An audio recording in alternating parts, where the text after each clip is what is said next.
There it is. There it I. is. It's Clim.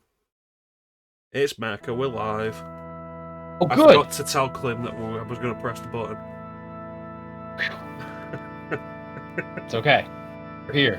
We're see here. I'm still blurry. I'm sorry. back. I'm sorry, everybody. I don't know why. What's going on with that? Because like the game stream's coming through fine for you, right? Like the share on Discord. Well, that's always fuzzy. Uh, But the Twitch stream looks good. I'm getting a decent bit right. So Yeah. we're back.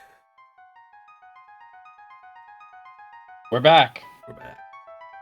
Yeah, and I'm hardwired in. The Ethernet cable's in the side, so I don't know. Whatever. Yeah, we'll deal with it. Yeah. But anyway, These piano more fun. tones at the start here always give me Super Mario RPG flashbacks. I could get that. Having just played it recently. Yeah. I'm in the mood to do Paper Mario. Okay. Yeah. I saw a clip of that the other day, and I'm like, yeah, I definitely don't want to play this. No, I'd be down for it. Like, I'd like to finally go through Thousand Year Door. It's got like a legendary reputation at this point. Right. Yeah, even I've heard of it. Well, it's like non-conventional Mario. Yeah, true. But, It's always nice. so, this week in the games, let's do our regular not play the game for half an hour. Of course. Let me look at the chat. There is nobody here, so it's just us. We can say whatever we want. It's true. Yeah. What have I got tags set to? I don't know. Casual playthrough, no backseating, no spoilers, hobby stream, which is a tag I stole from Teak. Nice. Retro English. Okay. Retro English. It should be Retro English. Retro English. Retro English. Next tab. Old English. So, anything in particular happening in games this week? Gotham Knights came out. Yeah. Was that last week? It was. I think it was last week. Yeah. I heard bad things about it. I was not particularly excited by it, based on everything I'd seen. We might have discussed this. I remember talking to somebody about it and comparing it to like Operation Raccoon City in its pre-release footage. I don't remember if it was you I was talking to about it. Like, pre-release footage did not look great. And the closer we get to launch, it's like this, it's not improving. Yeah. I picked up Heavy Rain, Beyond Two Souls, and Detroit Become Human today on PC. Okay. Nice. Which is nice. I got them all in a sale. It cost me about £25 for the three of them. Okay, not bad. I own all of them. No, I own Heavy Rain and Beyond Two Souls on PS4. Detroit Become Human was a PS Plus thing. Okay. But I have them all. I've been wanting to do... Heavy Rain was one of my earlier streams. I've been wanting to do that again anyway and like go through the Quantic Dream stuff at some point. Starting with Fahrenheit, I'm not doing the first game, Omicron the Nomad Soul. Yeah. Because I'm very strictly opposed to David Bowie. Are you? No. Oh. I just want to see the reaction I get from that. But it does have David Bowie in it. I was just excited to hear the reasoning. I'm like, I don't think there's anybody that like dislikes David Bowie. I feel like there are people who just... I've seen too much of David Bowie's penis to be okay with him. I get it. I get that. But no, I have no problem. It's a rough game, Omicron the Nomad Soul. Yeah. But yeah, like, start with Fahrenheit, Indigo Prophecy for you guys in the US. I haven't heard of it. It was PS2, Xbox, and PC. I played it back in the day. It interested me quite a bit.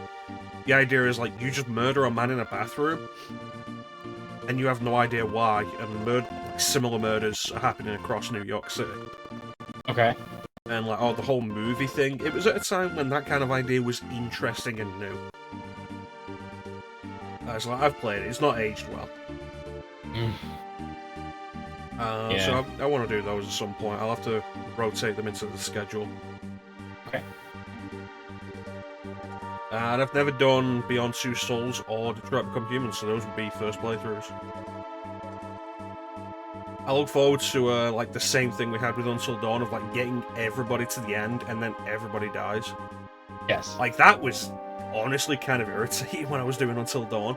It's like, yeah, great, we've got almost everyone to the end. Oh no, the controller has registered me as moving. Everybody's dead. Right. Fucking bullshit. Quick time events, motion control nonsense. Yeah. I remember a video I watched of some guy reviewing the game was saying like how out of hand that was. Yeah.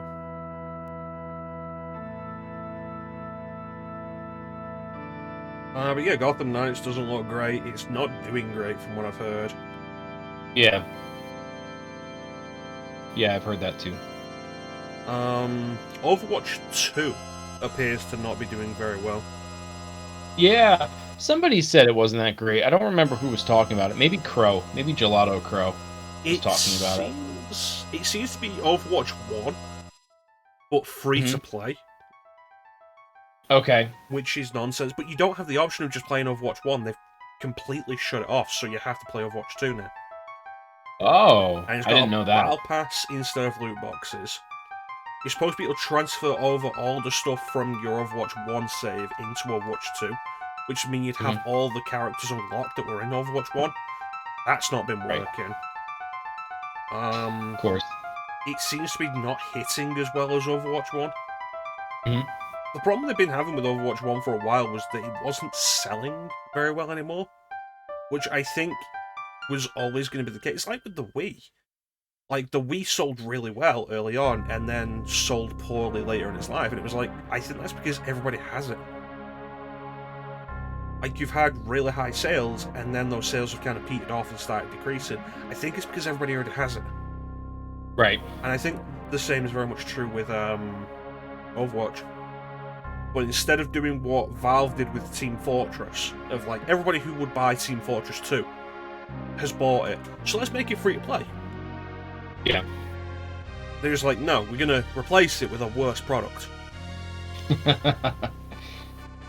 And it's another Activision Blizzard blunder.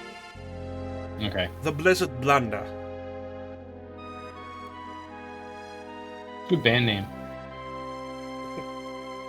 Ah yes, my favourite Norwegian death metal band, the Blizzard Blunder.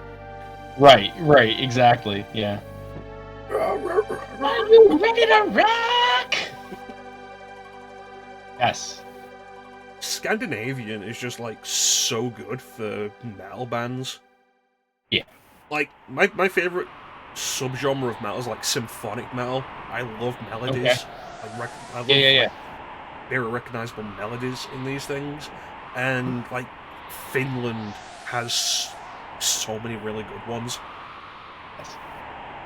And they're almost all in complete English. Mm-hmm. It's like cool. I don't have to. Yeah. It doesn't have to be like Rammstein, where I'm just there shouting German at people. Right. Down the street. Yeah.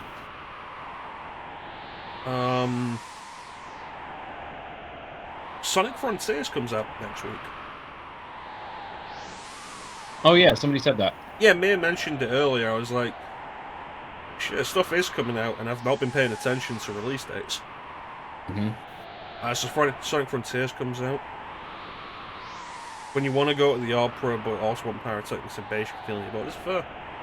Yeah. Nightwish. Nightwish is actually really good for that kind of thing. I feel like I've heard them. Love Nightwish. How you doing, Teak? Welcome in, Teak. Nemesis is a really good one as well.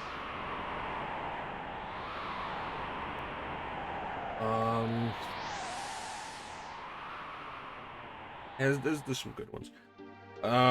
Yeah, Sonic Frontiers. Like you may remember, I watched the IGN gameplay reveal of it and was like commenting on the Discord, like minute by minute, my opinion and feelings on it, and it was almost universally negative. It looked awful. And like, considering it was such it would have been a tightly controlled video, it was amazing how bad everything looked. Apparently, it's doing better since then. Like, people are actually excited for it. That's good. I'm happy for that. I hope it's a good game. I hope Sonic Team is able to put out a game that is worth buying for the first time in 25 years. Right. I say that. I mean, I suppose worth buying at launch. Because, like, Generations is worth buying on a sale.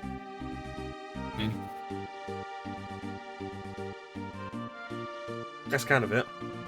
Yeah, I haven't really played anything. Like I said it the other day. I haven't played anything really since Sonic 3. I played Sonic Unleashed. Sonic Mania is worth playing. Sonic Mania, I actually downloaded on PlayStation Plus. They had it for free, so I was playing that briefly.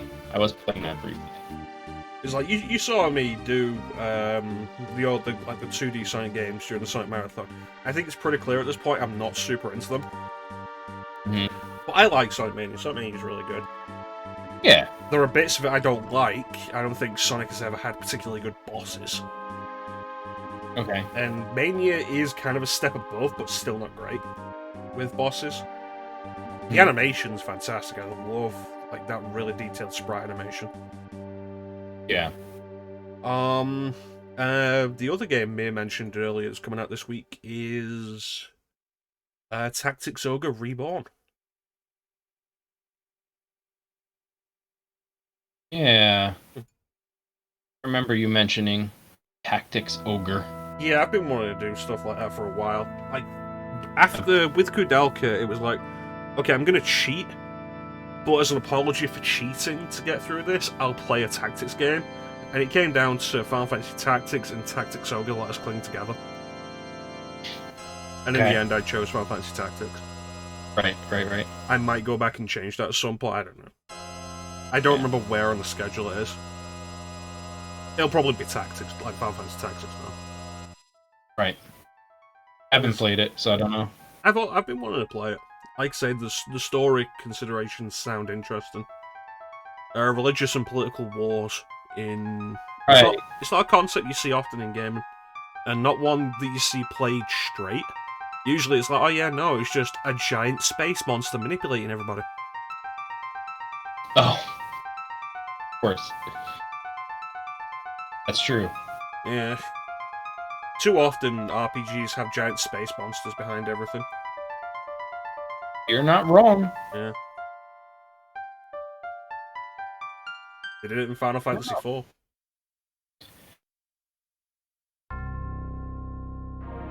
I don't remember enough. I do remember that there was what's-his-face? Zeramus. Yep. Yeah. Space monster from the moon. Right. You literally go to the moon. Yep. Tales of Graces also has a space monster.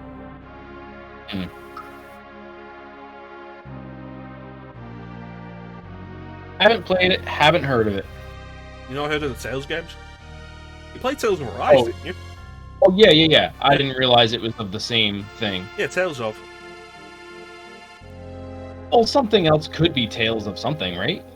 Are they trademarked? At this point, I imagine...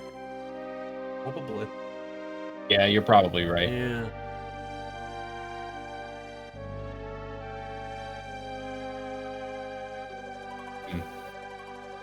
So what's going on with you, Clim? Any developments this week? Not really. Nothing really going on. You know me, I'm on the Genshin addiction train.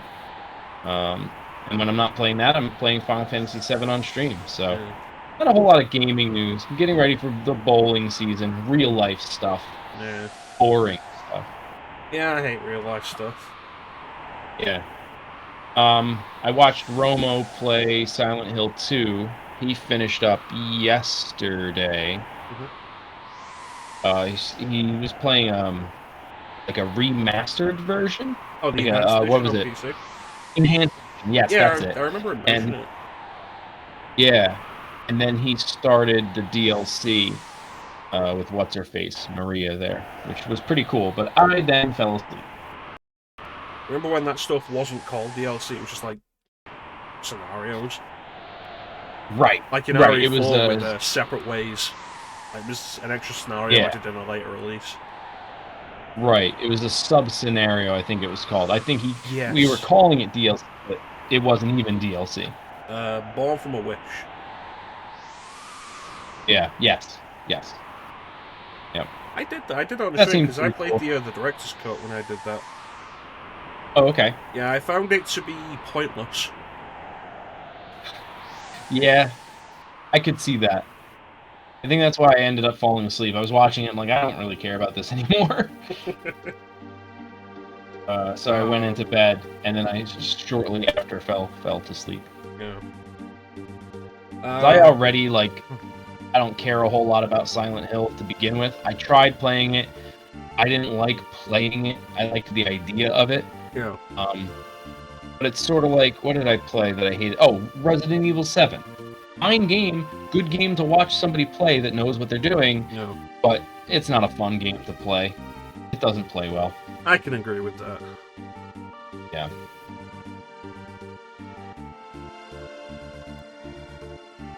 I recently... Nothing really. Yeah. I recently... I started playing Devil May Cry 5. Because I got it on PC, I've had it for a while on PC. I started modding it. The mod manager that works for, like, Resident Evil 3 remake, RE2 make, all that, it works. Like, it has a specific setting for Devil May Cry 5, so like, bam, click on Devil May Cry 5, get some mods in there. So I played through the entire fucking game.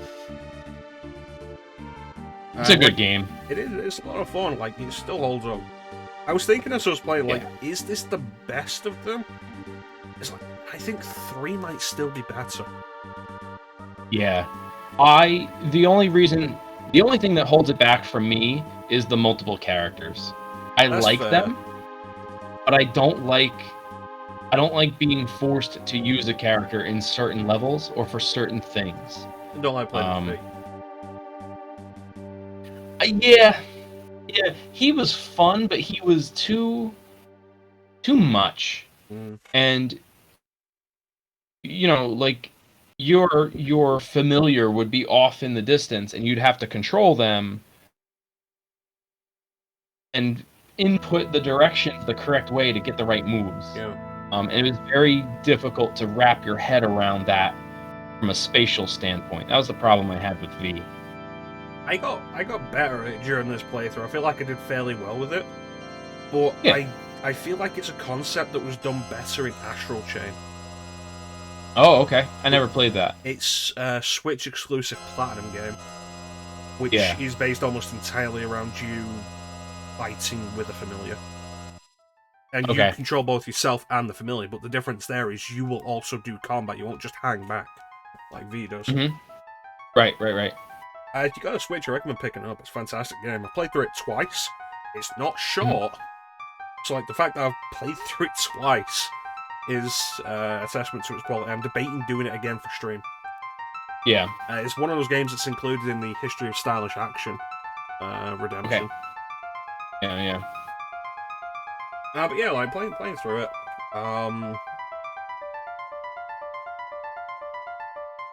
The camera's an issue in 5, definitely. Like, I got really tired of that.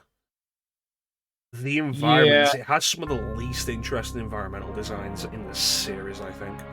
Like, the city at the start's really nice. It's like, it's very clearly based on an English city, so like, there's a lot of architectural designs that are very familiar to me, which I kind of like. Very quickly, you go into the demon tree and then you never come out. That's true. And it's kind of a dull design. People criticised Devil May Cry 3 for the Temen being dull. Well, I always thought it had a very distinct visual design that held itself together. And then when you get into the Underworld, it was another interesting design with the Underworld. Yeah. Fortuna Castle in Devil May Cry 4 I absolutely loved. Devil May Cry 1 setting, I love the castle and then the small area around it on Malay Island. And then the underworld is very fleshy.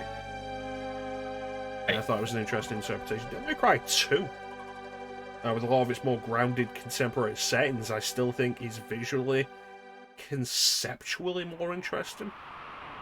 Okay. Also got a mod to replace Dante's battle theme because it's been like 3 years and I still don't like it. In 5? Yes. Subhuman. They have a setting in the game to change it, don't they? They do. But though, if you have the deluxe edition, you can swap it out with other tracks from other games. None of them, I think, are dynamic in the same way that the 5 tracks are. I got you. So there's a few mods that I found. The first one I started was a dynamic Devils Never Cry from DMC3. Because I love Devils Never Cry. It's a fantastic theme. Yeah. Then I found one that was kind of interesting. A track that people wanted to be the Dante theme for Devil May Cry 5, and people still will say it's a much better track, it's much more fitting. It's called Armageddon Entropy Zero Mix by Blue Starly. Okay. And there's a mod that sets it up to work with the dynamic theme. And I was like, cool, I've never heard this track before, but I'll take anything over fucking Subhuman. I then played through the rest of the game with that track, and it was really nice. Good. It's why I linked the track itself in the Discord. I see. So that was fun. Also, a couple of musical change. Mod to replace the Virgil fight in Mission 19. Replace the music for that with Bury the Light, which is Virgil's battle theme. Right. Which is still fantastic. When we type in !Storm, Bury the Light. Got it. And that's great. And it's the mixing that they did for it was really nice. It starts off with the lower tempoed bits as you started, and then when Virgil activates his devil trigger, it hits the chorus, and it's set to do that every time, and it's really good. That is cool, yeah. Yeah. And then a mod to replace the Mission 20 theme, which is called Silver Bullet, with Shall Never Surrender from Devil May Cry 4. Okay. Which, again, really nicely done. I felt like Devil May Cry 5 tried to hit nostalgia spots with the series, but it's also kind of hesitant on a lot of that.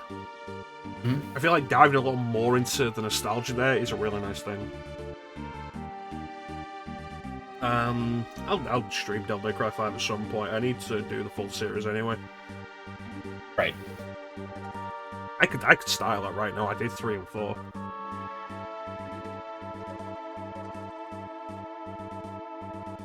Swap Dante's outfit with his outfit from Devil May Cry 2. There you go. Yeah. I still think it's one of his best designed outfits. I agree with that. Yeah. I definitely agree with that. He was definitely the coolest. The coolest Dante. Yeah. I remember when my buddy first bought Devil May Cry on a whim. He just saw it in the store. And when Devil May Cry 2 came out, the cover art for that, where it was just Dante's face, I think. And then the back of the box had his new the black vest and the very, very cool. It's a nice design. I like that they use it in a Nocturne. Right. Right. Agree. I'm gonna do Devil May Cry 2. Supposed to be getting Ninja in with me on that, and nice. I think we were discussing it in Rebel stream a little while back. Of nobody that we follow is willing to do Devil May Cry 2. Yeah. And it's just Brawley's the only one to try it. Yeah, Brawley tried it, and I think he gave up during the helicopter fight. That sounds right. Yeah, I think so. Yeah. I was like, nah, fuck it. I'll do it. I'll do both discs. Dante and Lucia. And then I'll complain in Devil May Cry 5 that there's no Lucia. Right, the only original character. Yeah. Alright, it's been like half an hour. Shall we actually start? Yeah, why not? So we were going into Darril's Tomb. Next game in the franchise for you to play. For the most part, Seek, I can why am I saving? For the most part, Seek, I can recommend you skip it.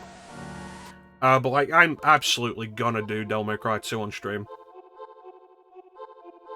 Right.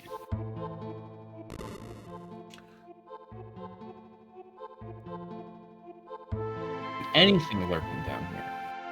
Could even be a boat. How much would want one of those?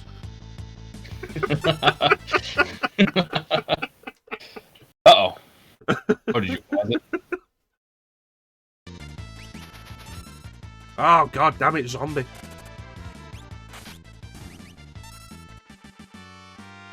Thanks, Sabin.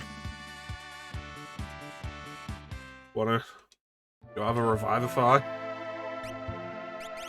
I have 9 of them. Is it gonna be worth me going back and buying more? Probably. I probably is. The first battle you got in, you got zombied. It's an area like full of undead monsters. Yeah.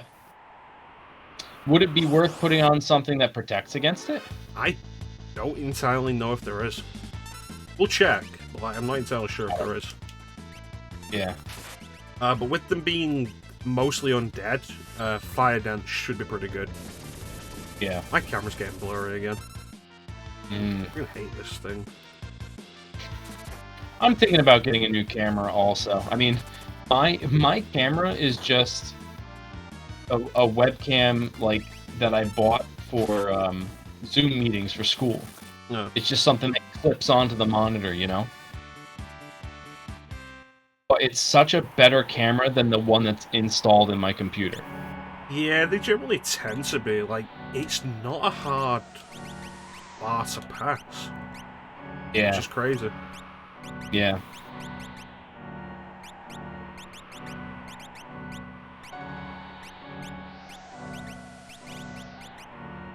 But yeah, it's weird, because, like, the thing actually gets warm.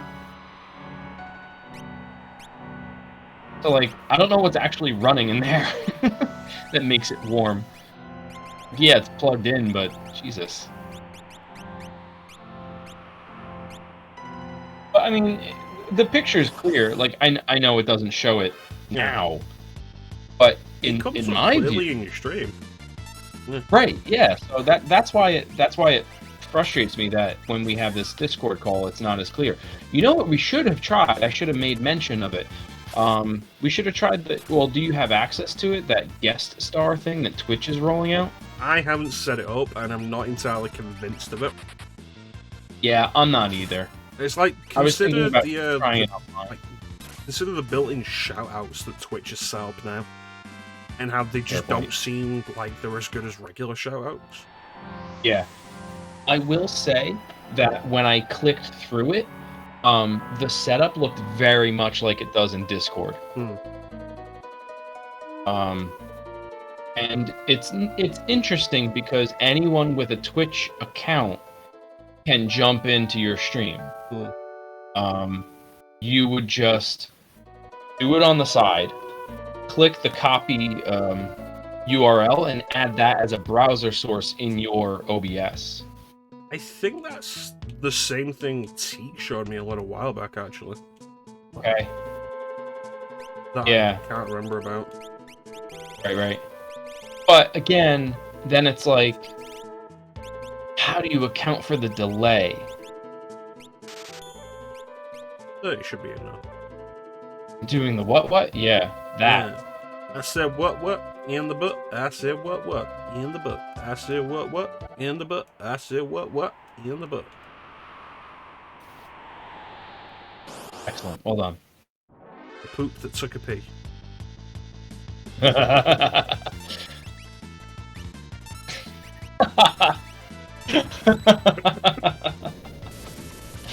Oh man, so good.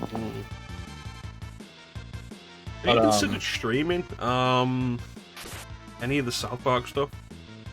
I have not considered it. I did play with a group of friends The second one, the Fractured But Whole. Yes. We played that. I had never played the Stick of Truth.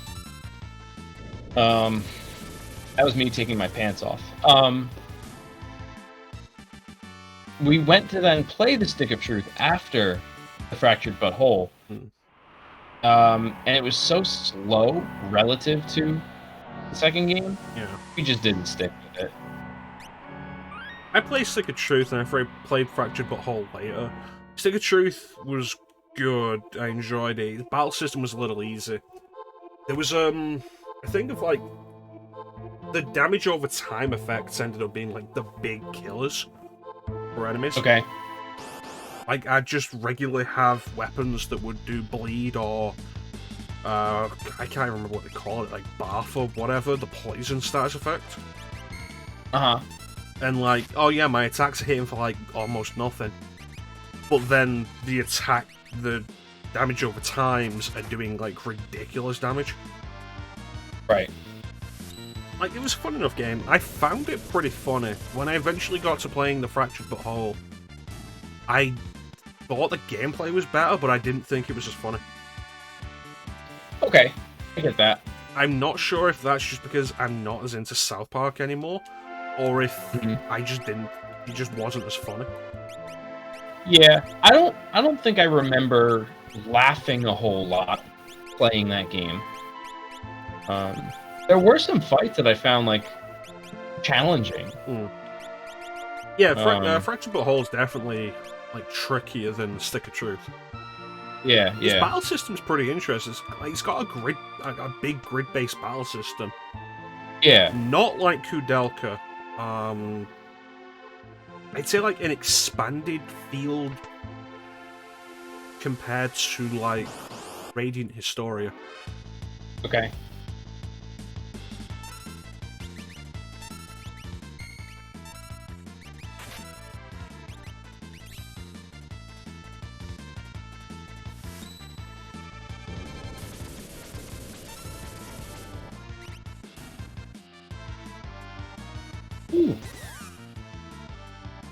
Ooh. Pollen.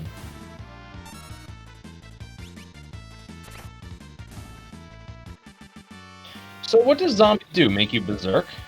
You lose control, they can hit anybody. You can't cure them, you have to specifically use revive. It's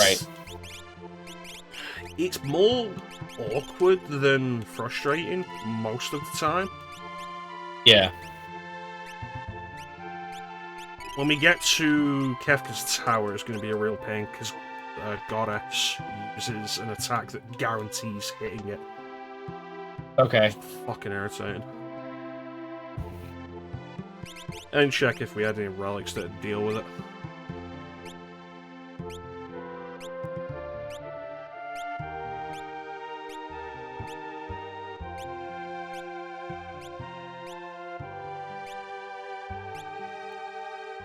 No. We probably can. Maybe. Yeah. We don't have anything for it right now.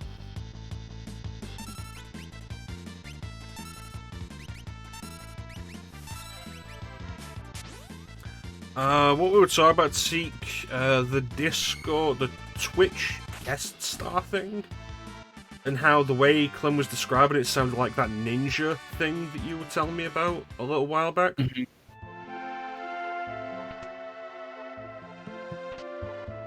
NG helmet. NG helmet. That's exciting. I found Gilgamesh. Gilgamesh doesn't reappear in the series until 8. Right. And then after that, they started retroactively putting him back into stuff. So he's in 6 Advance. Really? Yeah.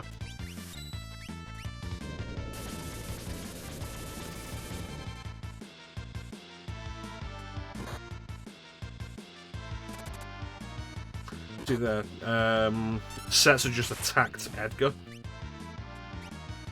Okay.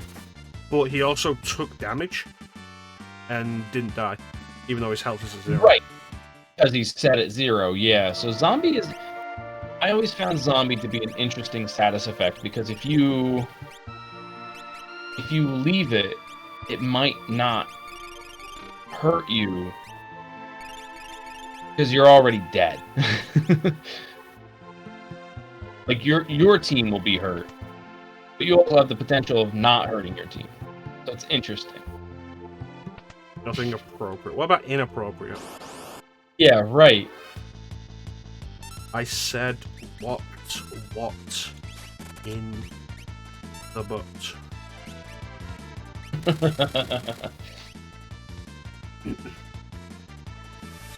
It was death.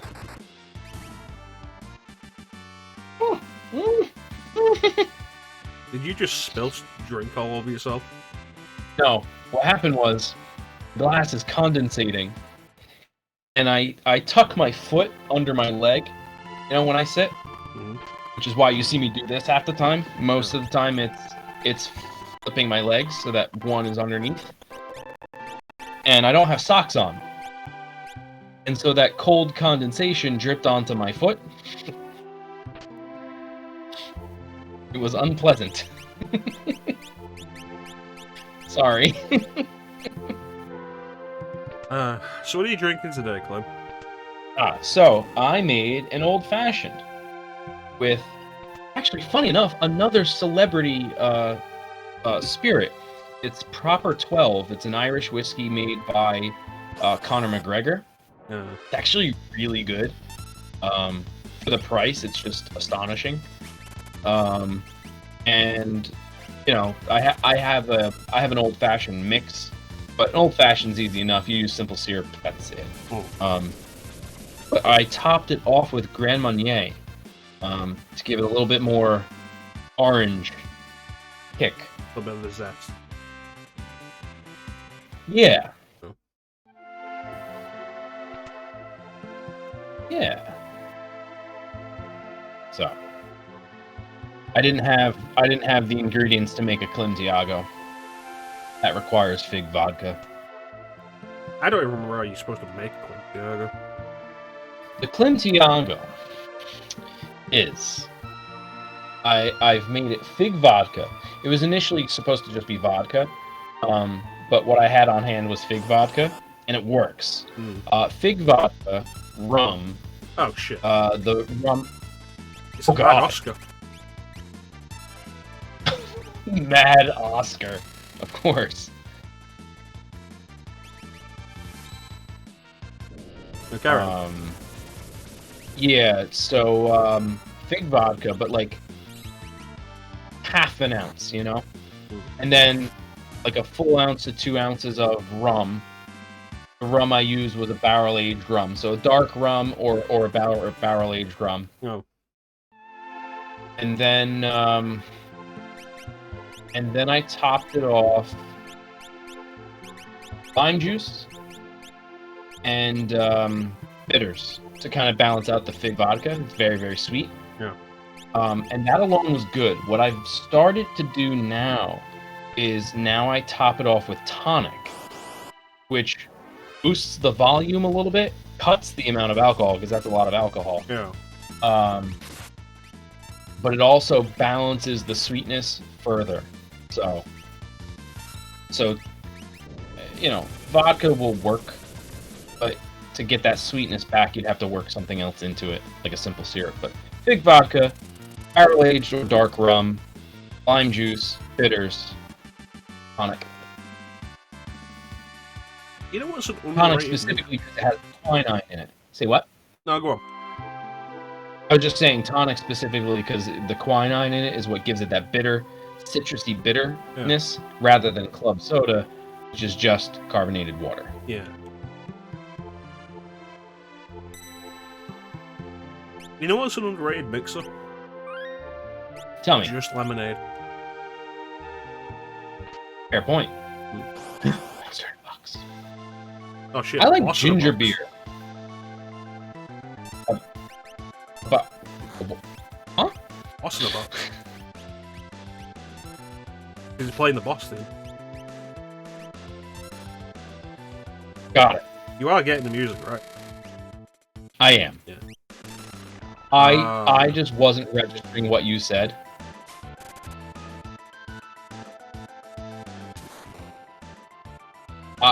like I was hearing it as Boston a box. Oh no, the Boston box. I'm like, Boston? What? Aston? Aston. Origami. Get to find the origami killer. Oh man.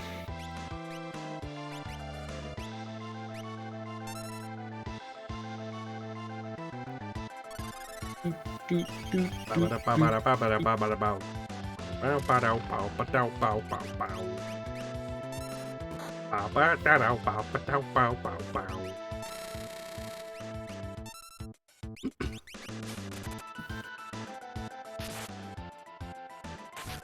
this guy trying to eat the box? Like, what is going on here?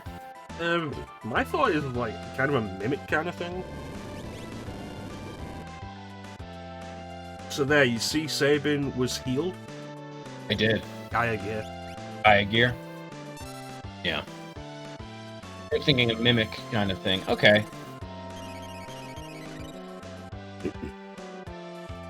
Like, considering just how frustrating Earth-based attacks can be, like, Gaia gear is really nice. You know, it's so interesting that you're right. Earth-based attacks, I feel like they tend to be super strong in RPG games. And not a lot of RPG games do you get a chance to use Earth-based attacks. Hey, GG. Thank you. So it's just the way you said that, it's so interesting that you're right. And you had the slight pause there. Yeah. It's so interesting, comma. No, it's so interesting that, comma, you're right, comma, you know? That's more how that sentence was. Like, if we were to script this out, that's what it would have read. Oh.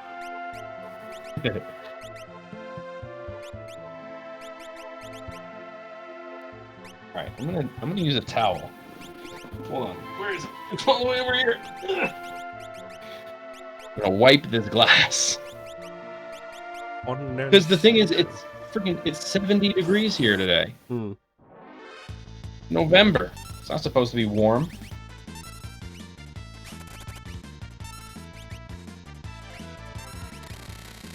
I wonder where Mad Oscar comes from. Interesting thought, because like from going on from like FF7 onwards, it was Marlborough. Yes. And then became Marble. Did it? Yeah, it's Marble now. Really? Yeah, like there's Marble in 14. Huh. Because it's too close to Marlborough? Possibly.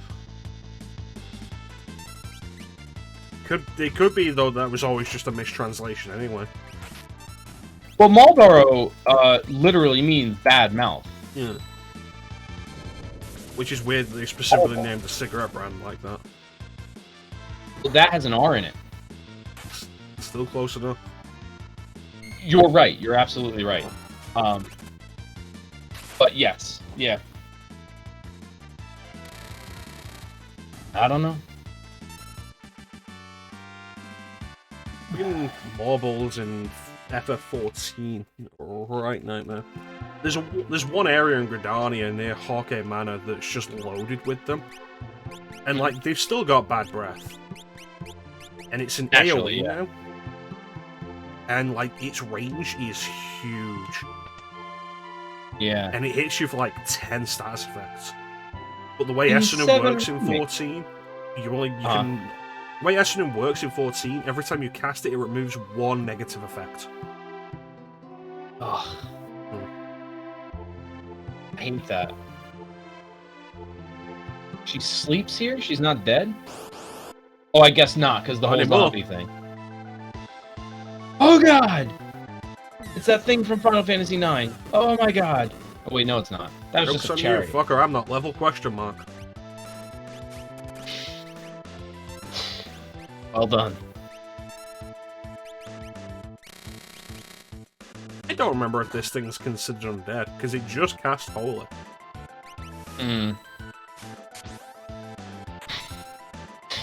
That's to suplex it.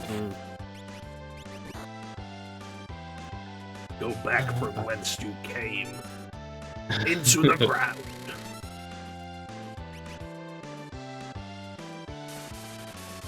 Oh shit, Mass Cast Ice 3.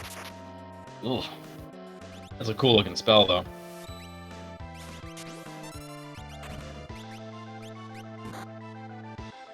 Makes me think of Sonic 3. I just played Sonic 3 the other day. I wanted to play through it and beat it.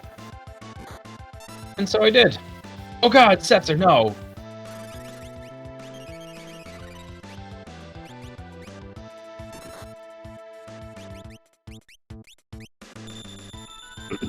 Did you do just Sonic 3 or Sonic 3 and Knuckles?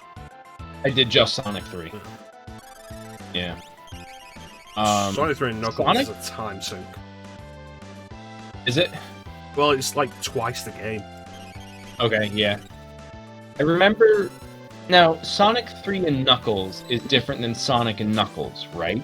Yeah, Sonic 3 and Knuckles is Sonic 3 and Sonic and Knuckles. Sonic and Knuckles is the second half of that. That's like Mushroom Hill. Right, right. But I remember the, like, sand area with the ghosts and the lights. Yeah. Oh god, I hate that place. I hate that place. It scares me. Like, it genuinely scares me, because the ghosts, they get all spiky and then they come and get you.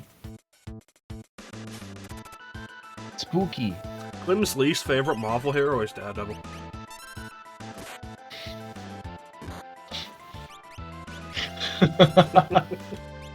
It's true! Like, he was enjoying She-Hulk until Daredevil turned up. Yeah, you know me. All about that She-Hulk. Well, I've not watched She-Hulk, but like, I like She-Hulk as a character. She's great. Do you? Oh, absolutely. Yeah. She-Hulk's great. I believe it. I might have had interest. I might have had interest before they made a show. That's or no. But all they want to show is She-Hulk twerking. Like, you're not gonna pull me in with this. Yeah, She-Hulk's done like fun, dumb stuff in the comics. Like, she's a fun character. Yeah. So. And that's what a lot of the people say. Like, oh, you're so.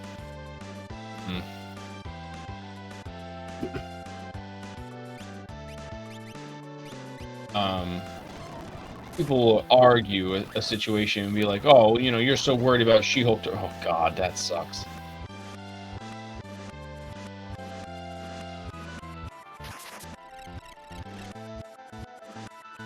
Oh, wait, I don't want to restart this, but there was a save point in the dungeon.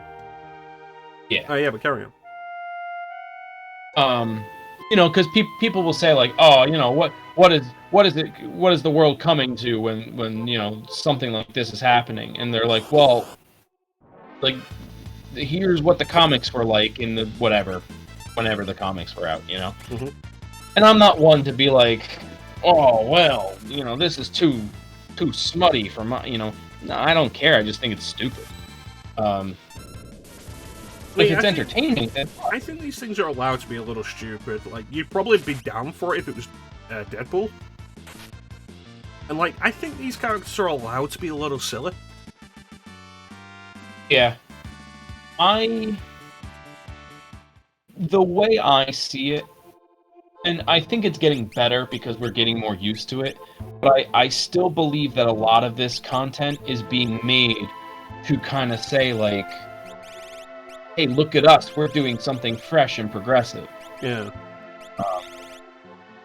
Whereas it just doesn't feel natural. I think that's my problem. I feel like they're forcing it. Deadpool, like, I knew about Deadpool before the movies. I knew him through one of the Marvel games. Not Ultimate Alliance. I don't know. It was a cool game, though. There were skill trees, and you could team up with friends. Maybe it wasn't Legends 2. What? X-Men Legends 2, Rise of Apocalypse? Maybe. I remember I remember we played through the game, my friend and I. He played as Wolverine, and I played as Cyclops. And then we beat the game and unlocked Deadpool, and somebody else. What? Iron Man? Yes, it was Deadpool and Iron Man, and it was wild because then we switched. I liked Deadpool more, and he liked Iron Man more. And it was funny because he usually likes melee characters, which is why he chose Wolverine. I chose Cyclops because I like ranged characters. But when we got the new characters, we're like, oh, cool, it's Deadpool.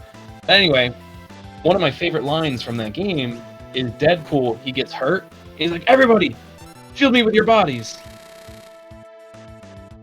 And it stuck with me. And then I played the Deadpool game on Xbox. And that was just great. What a fun game that was. I think. And then I heard the Ryan. And then I heard the Ryan Reynolds movie was coming out, and I got excited about it. I think part of the difference between like Deadpool and She-Hulk, because She-Hulk's always been a little silly, and like she's been breaking the fourth wall since before Deadpool did. Okay. I'll look into it. I think it's largely that She-Hulk hasn't been shoved in your face as hard as Deadpool has. Right. Like, I'm tired of Deadpool as a character in the same way I'm tired of Harley Quinn as a character. I get yeah, that. the Deadpool movie's great. Hey, Magic, how you doing? Like, Deadpool movie's great. Deadpool 2 was fantastic. And I'm looking forward to Deadpool 3, The Return of Wolverine. But there's also the thing of, as a character, I am honestly kind of tired of Deadpool. I get that. Because he's just always there. Same with Harley Quinn. Like, Harley Quinn, the cartoon series is probably the best thing DC's done in a long time. I'm just tired of the character. It looks good. Yeah, again, I'm not against She-Hulk, and yeah, Tika's seconding what you said, that she was breaking the fourth wall before Deadpool existed. I just once I saw some of the things they were saying on the show and some of the things they were doing, I said, I'm not really sure that I'm keen on that. But if it's entertaining, like I said, if it's entertaining, sure, I'll look into it.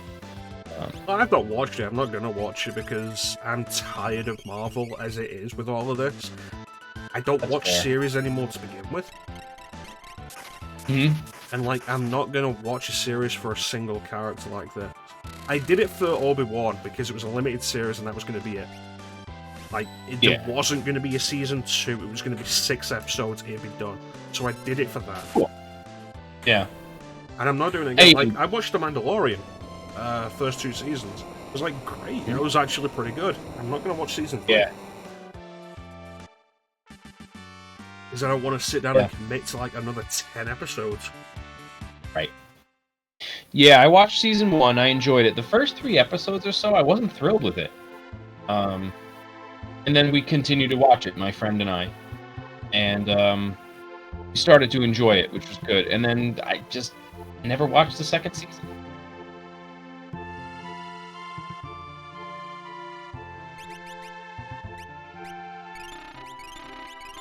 But my main exposure to She-Hulk as a character, though, was when she replaced the Thing in the Fantastic Four. Oh, I didn't know this. She has, like, fairly strong ties to the Fantastic Four as a result of it. Cool.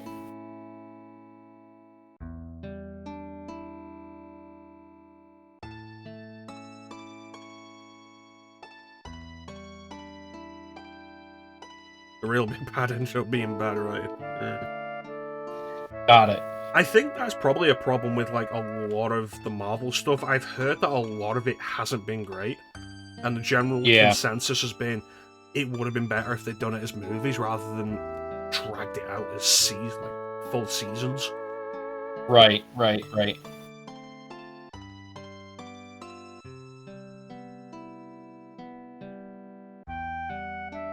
You're not literally. Yeah. So it was a fourth wall breaking thing, alright. I don't know, I watched clips of the Daredevil stuff and I was like, oh, Charlie Cox back as Daredevil? Great. The yellow and red suit? Great. Yeah, I saw a clip of that recently, and I forget who was looking at Daredevil, and they're like, well, what do I call you, Gold Mask? And he's like, no, fucking Daredevil. I appreciate that they're actually just doing Daredevil now, because like one of my big problems with the Netflix series was like, okay, you're just not going to do the Daredevil thing. Like, Season 3 is great, but the fact that Season 3 ends with the whole thing of like, yeah, no, I'm just going to go back to my original costume, which is a black shirt with a rag tied around my head. I was like, no. It's like, oh, it's the Devil of Hell's Kitchen. Like, we just call him Daredevil. We just call characters by their superhero names.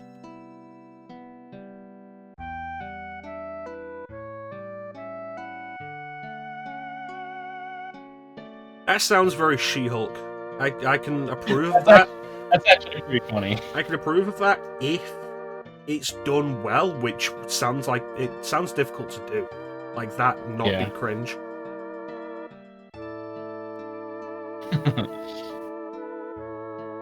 Yeah, in writing it looks funny there. I would be interested in checking that out.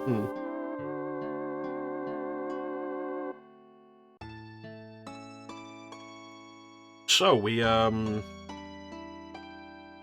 Darryl's tomb. Yep. The backstory and, of the set, so. There it is. Ooh. Searching for friends. Yeah, I love have it. the bad writing, yeah. Sets his character development, like, it ties in both the gambler thing and the thing they do in the advanced version of where he's just like an outright nihilist, willing to throw away his life. Because he lost Darril and hasn't had anything really to live for since. Right.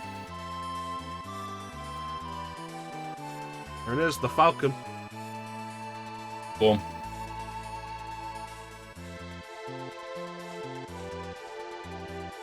Is not, in fact, a submarine. Right. Baseline here. Searching for friends is a good thing. We can attack Kefka's tower from the air. Right now. First, we need to find our friend. Don't you mean search for our friends? Got him. First things first, let's go find Clim. Yes! It's a bird. Hey, a bird. Hey, a bird. Yeah. And?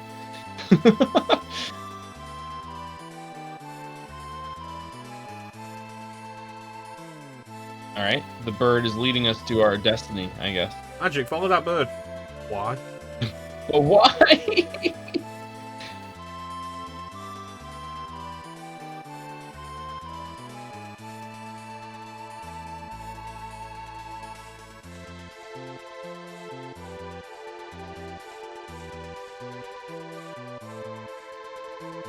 That's weird, because like it automatically navigates you to this place and then gives you control without actually landing or anything. Weird. Okay. I was gonna ask if you were flying it there or if it was guided there. Miranda. Oh. Why is this guy freaking out? Calm him down. Hit him. Okay. What was the secret? Why kids love the taste of Cinnamon Toast Crunch. Did you say why kids or white kids? Why kids? White kids. I mean...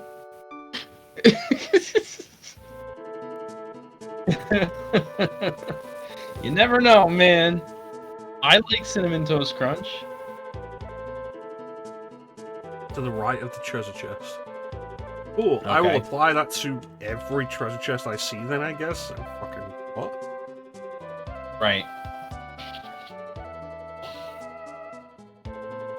Kept calling people down. Right. We assumed it was a racial slur and threw him out of town.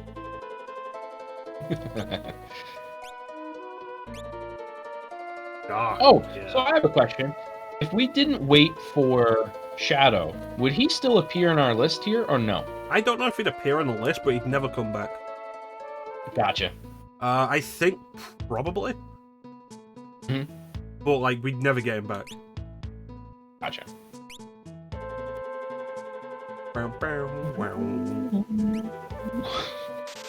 Did it again. No longer appears in the list. There you go. Teak probably left him. Thanks, Teak. Because Teak did do FF6 recently, though he did FF6 Advance. True. Like a coward. Oof. You waited until the last second. Alright, there you go. I wish you could be there for more of Teak's turn-based Tuesdays. But he usually starts at like 1 in the morning. Yeah. Yeah. Pretty late. Like a coward. But no, like, FF6 Advance has plenty of reasons to play it. Especially if you get the color restoration patch and the sound restoration patch. Okay.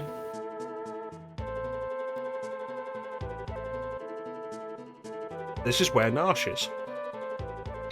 Cool.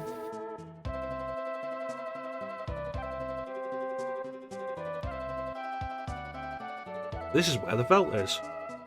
Great.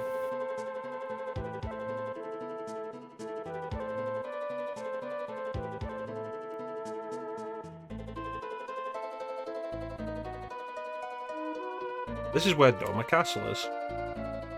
Fabulous. I like that they're all in the same, like, continent area.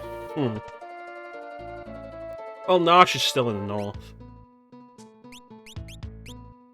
The Falcon. Yeah. These are expensive. True. The Swordbreaker. Oh, damn, you spent all your money. Yeah, I bought, like a crystal mail or something. It was like 17 grand. Yeah.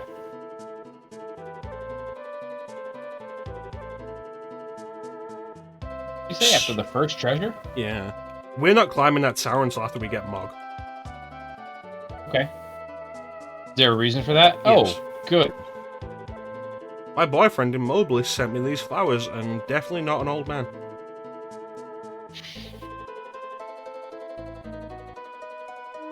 Wasn't Mobley's demolished by Kefka? We don't know yet. We haven't been there. Can we walk there? We might have been able to walk to Mobilis, actually.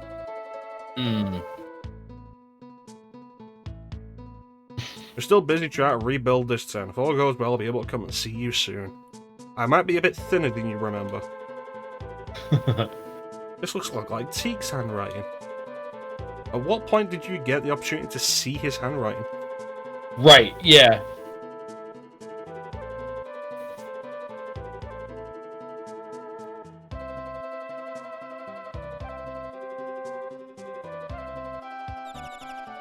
Lie. Remember rightly, he goes to Zozo. Good old Zozo. Wait, is this a... Wait. She asked you to write to bring a letter to a pigeon, right? Is this that pigeon? Yep. Okay. This is how you discover where Cyan is. Gotcha. If you're not just gonna, like, explore the world.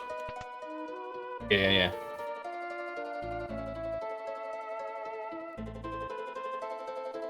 Let's be that guy. Play that funky music, Uematsu. Meow.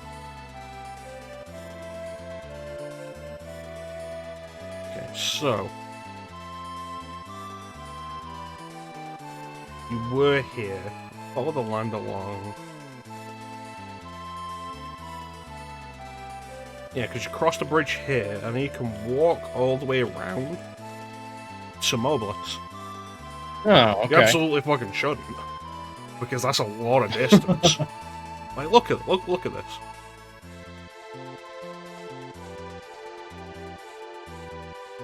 There's the bridge. Damn. So we crossed it, got to here, and went north. past the cultist tower to here. We'd have gone south, like we would have been Westbridge. Here.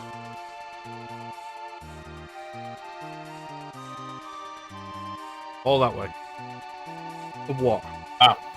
For Terra to say she's not coming with us.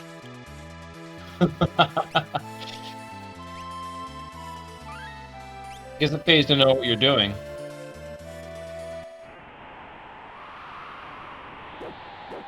Hello, dogs. Fight them. So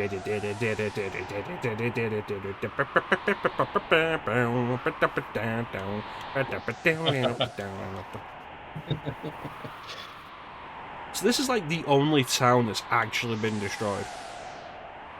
Yeah. And it like feels it. There's no music, it's just wind.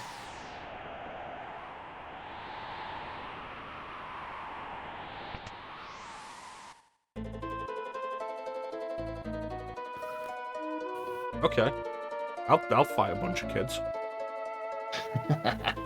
you ever see right? that YouTube parody of there was some sort of like TV series, limited series thing years ago called Slap, where a guy slaps a kid at a party, and like the whole series like that and the aftermath of it.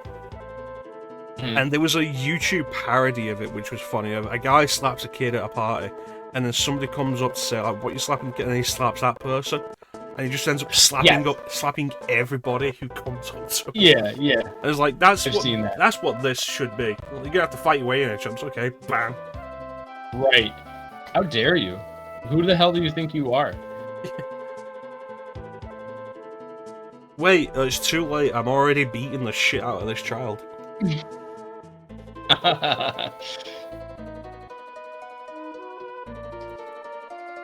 Mama Clim, are these your friends? That's Mama Luigi to you, Mario.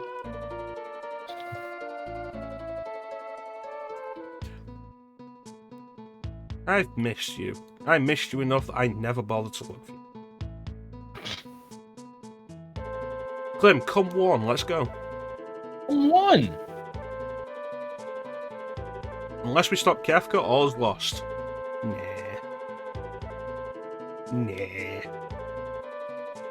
Oh, bye. Clim, you fucking coward.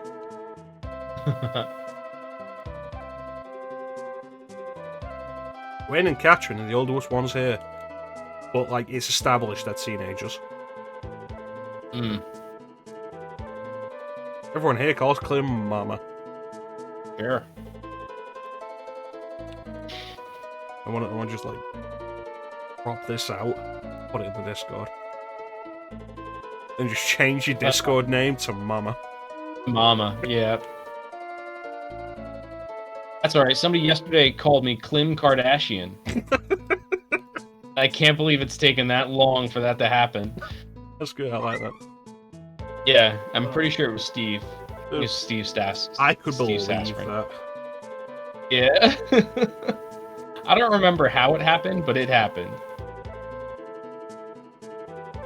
Pretty good. Okay, cool. Thanks for telling me, little girl. They'll be happy if Clim will come back to us. Oh, okay. I just waltz in here and start barking out orders. And who's gonna stop me? Right. Also, did we bark out orders? No. Right. So relax, guy. So, Dwayne and Catherine are a couple. Catherine's pregnant. Uh-huh. We were unconscious for a year. It's been a year since Kefka, like, ruined the world. Okay. So these two fucked after that. Right. They were also teenagers. Right. Uh-huh. Final Fantasy VI promotes teenage pregnancy. Seems they do. That is I. I is that. Power of the Magician will now be yours. Yeah, yep. The very day the world fell, Kefka turned some kind of beam on this town. Almost all of the adults perished trying to save their children. Why didn't the kids die too?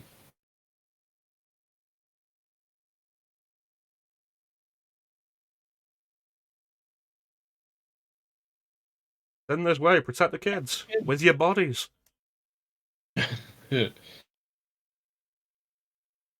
Oh God! So if you all hadn't just ran out to see what was happening, you probably would have been fine. Right. It seems like that just that line was a problem. Mm. Which again is sort of my complaint about Final Fantasy VI and the whole World of Ruin. It's like, okay, a couple of explosions and a beam that split the Earth in a couple of places. Like, just walk away. Just walk away. Just walk away.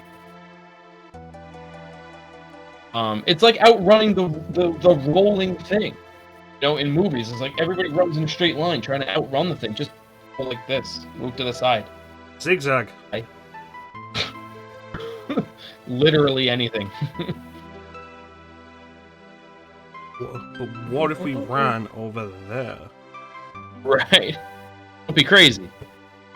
The moment I arrived, I felt needed. Dude, there are stairs right there. Didn't have to jump down them. You can't take Clim away. You can watch me. Better watch that mouth, son, or your child's gonna grow up without a father. She'll take away our very spirit of survival. Which is interesting because our experience of Terra here is that she's incredibly depressing. Right.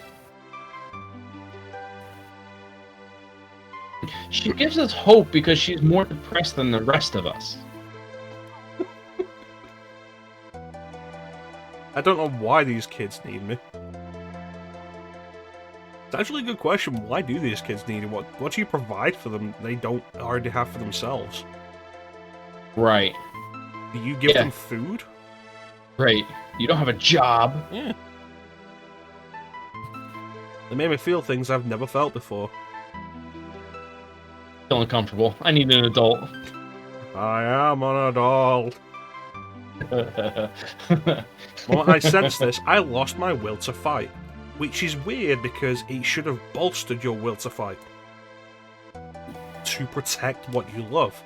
Yeah. You found a reason to fight. Right. Honestly say I don't know what's going on inside of me because I never went to school. Right. The more I try to understand it, the less inclined I am to fight.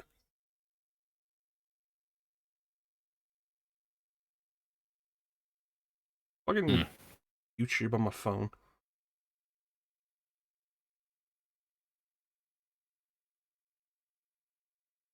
Been playing on its own. Ooh.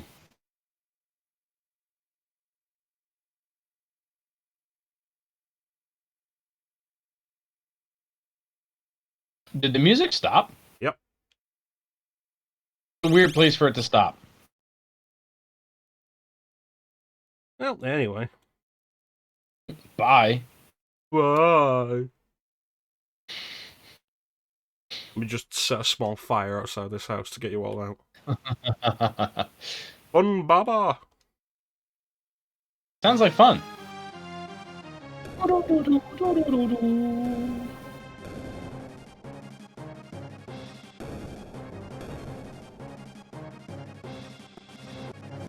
to go back to that pose. Like, yeah. What the fuck is she doing? I think that's a good... Like, is it hands on hips? Or is it like the usual, like the same power up stance? Oh, the this? Yeah. I think it's like angled like this. Hmm. Like a hands on hips thing. Fun Baba's an ancient demon who was released when the world was undone. Ah, I see. Of course. Yeah, that looks about right. Oh, Hummer.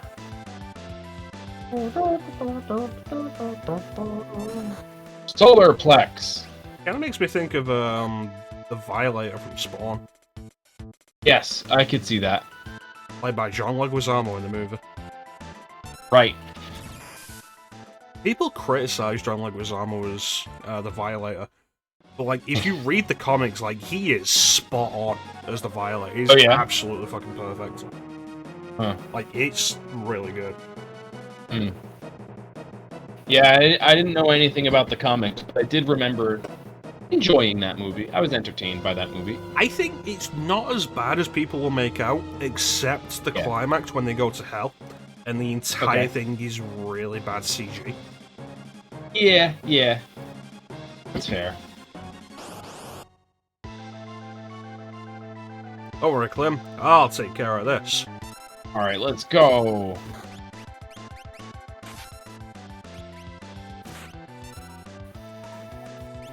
Drill. Give him the old drill. Bounce. Lagamore!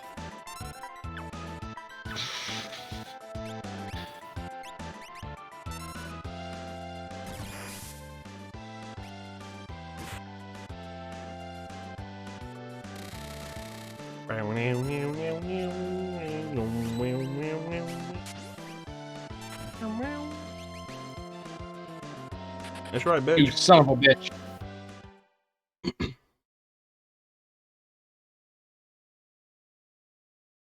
Oh, Clem, I don't remember you being such a bitch. They said, I was like, oh, I've really lost my fighting edge. It's like, is that why you're doing 0 damage? I thought it's probably because you weren't equipped with anything. Yeah. A little bit of both. I'm staying here. I can't be of use to you. Alright. Bye. Children really need me. But, Clem, what do you do for the children? Like, are you making them breakfasts or something?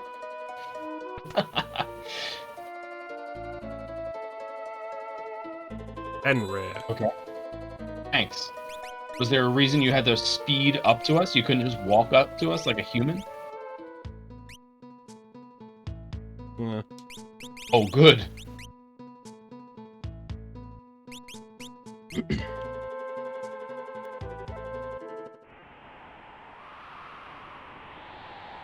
Now let's get out of here. Elf and Barber doesn't attack as soon as we leave. Again.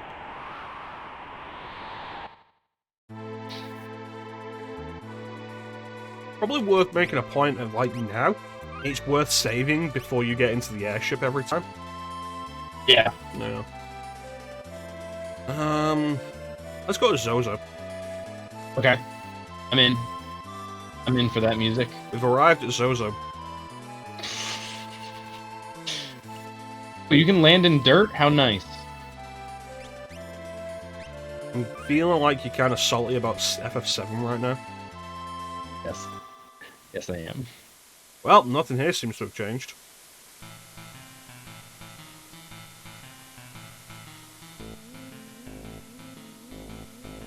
A sweet, sweet song is here.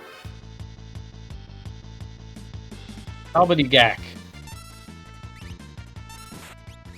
Not to be confused with gobbledygook. And like you can see from the damage they're doing, like these are still, like these haven't changed. Right.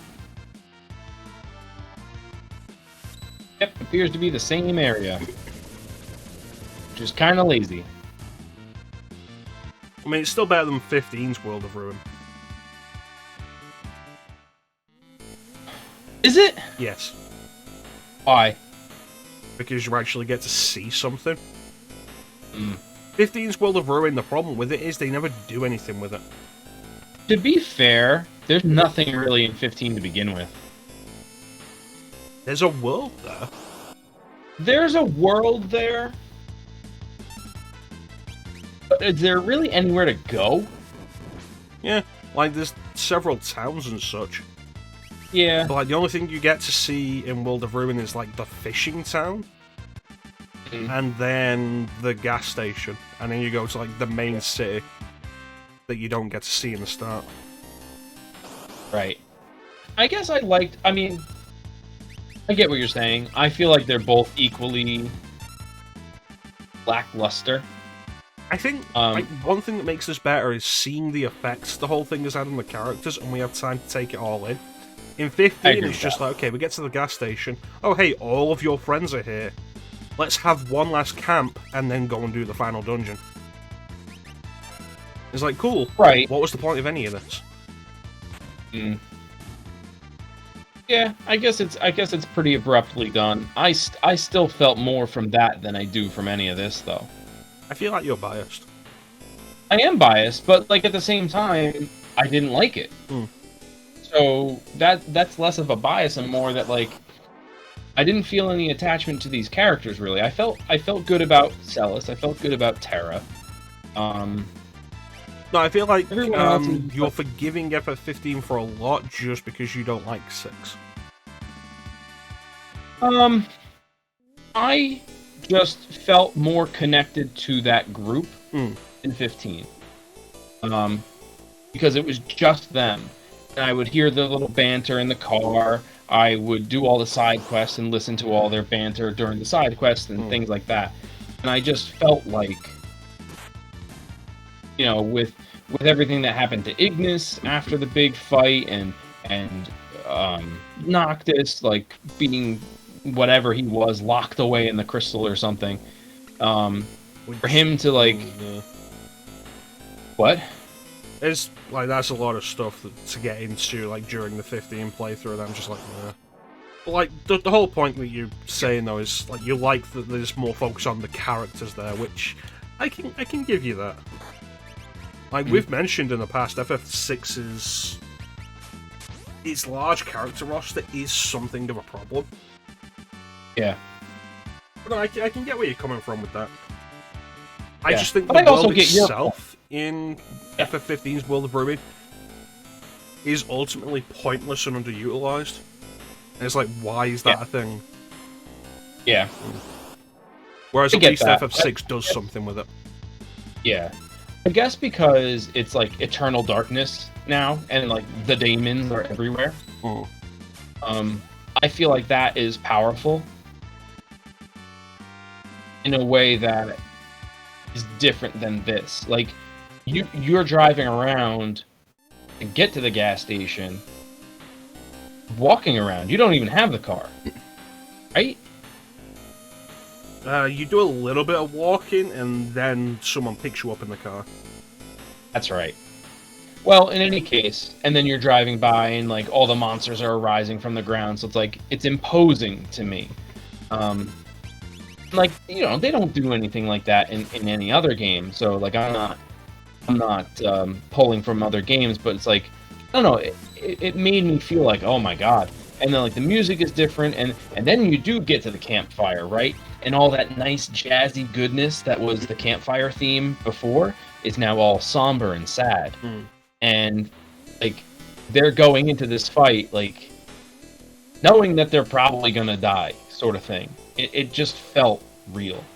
And again, like they do that here too, but I don't know. For some reason, it just feels different to me. Especially when we're here in Zozo right now with all this happy, you know, nice, cool music jumping from fucking buildings. Like, I'll definitely agree, like, FF6's World of Ruin is kind of undercooked. But I think there's still something there. I think the problem with FF15's World of Ruin is it's there, and then that's it. If you spent a little more time with it, saw more of the consequences, I think it would be better. Yeah, I can agree with that for sure. You're right, because like you said, you start, go to the gas station, final battle. Or final area, anyway. So yeah, that's a good point. And here, there's more areas to go to. I guess my point that I'm making is that I feel more doom from that, but there's more done here. And part of it might be a graphical difference. They're able to do more with less in 15 because of like just the visual style of it. Yeah.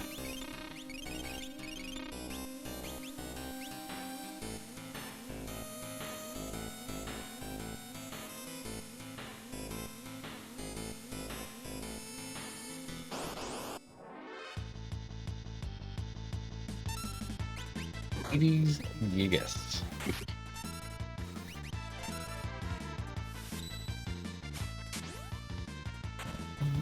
I do want to get to 15 at some point. Yeah.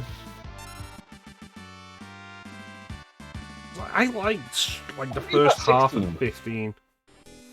Mm. I ended up feeling like worse about it than 13 probably.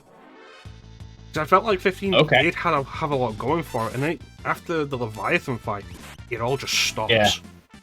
Yeah. And at that point, it's just disappointing. 100%. And then even that whole sequence, a lot of that just didn't have to happen, and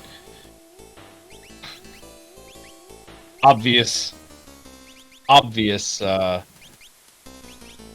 plot points from Final Fantasy VII. But again, like, that's a wasted opportunity too, because you have no interaction.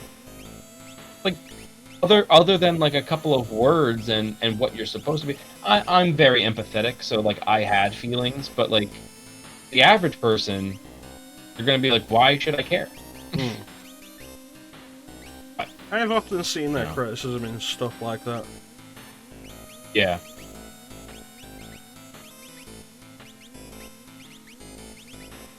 But, like, you know, it was visually pleasing. I liked the look of it a lot. I did like the battle system, but like I said, I only played through it once. So maybe I'm not remembering the frustration I had with it. I do have a habit of remembering good things. Oh. Unless I feel embarrassed, and then I remember those things. These guys are still telling us the time. They're still saying the exact same thing they did when we first heard. Yeah. Did you do that clock part? No. Anything good? I think it's reasonable enough, but it's not particularly interesting. Right. Yeah, because I remember going for it, and I don't think I talked to everybody, so I was missing some pieces from the puzzle.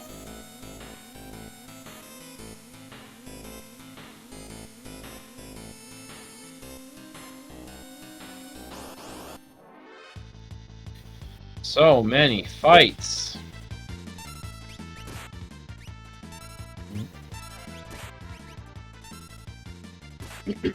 Yeah, like FF15's big problem is undeniably that it was unfinished. Yes. Yeah, unfortunately. So even then, like, I remember... I've spoken about I remember enjoying the combat in episode Yusuke and being interested to see how they were going to expand it. And then the Platinum demo came out. And, like, the Platinum demo had, like, the final combat system in it. And I remember thinking it was really boring. Yeah. Partly because, like, that demo was mostly just a tech demo for the various weather effects and such that they were showing off. Mm-hmm. But like, I definitely remember thinking that the combat was less enjoyable. But I need to go through episode Yusuke again to really get an idea of it. Yeah, I would have to look at that myself. I picked up 15 on PC, which comes with everything, like, which is nice, except the Arden stuff, the Arden DLC. But I picked that up pretty cheap. Yeah. I wanted to pick up Type 0 HD on PC, but looking at it, it's apparently regarded as like a really bad port. Oh, really? Mm. Specifically the PC version or the HD port? No, the PC version. Got it. I played that on Xbox, I think. Mm. I enjoyed it. I liked it. I thought the music was astonishing. I do want to do it. I've been undecided on whether or not I'll do the HD version or the original PSP version. Mm-hmm. I've heard the like the English voice acting is really bad. Oh, really? I don't remember it being bad.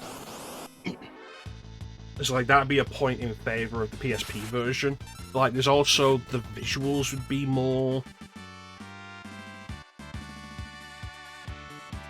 unified, I guess would be a good term for it. Okay. It's like one of the reasons why I recommend playing the PS1 trilogy on PS1 rather than any of the ports or the remasters, is because like the visuals stick together. It's no, the backgrounds are blurry and everything. It's like, yeah, and the character models are pixelated and it all fits together, as opposed to the character models and the 3D visuals being super sharp and the backgrounds being blurrier. Yeah. It all fits together better when it's all like that. Yeah, I get that. I know Type 0 HD wasn't like a particularly big improvement. Like, various stuff is like very clearly, some of this has been improved, some of this is clearly just PSP stuff.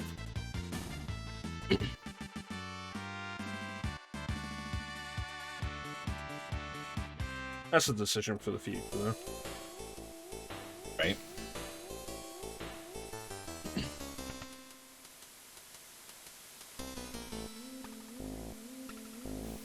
Huh.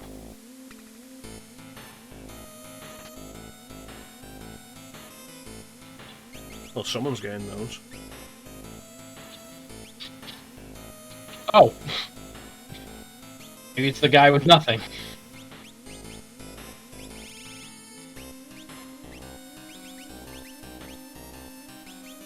Oh, we did have something for zombie. Hey, there you go. Did we have that? I don't think so. We didn't before. I looked it up recently.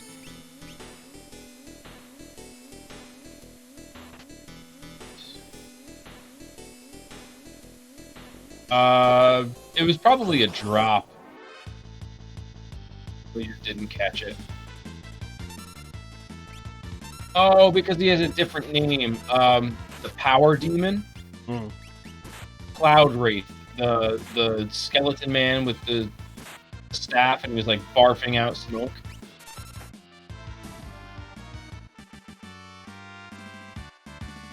They drop amulets. So we probably got one from them.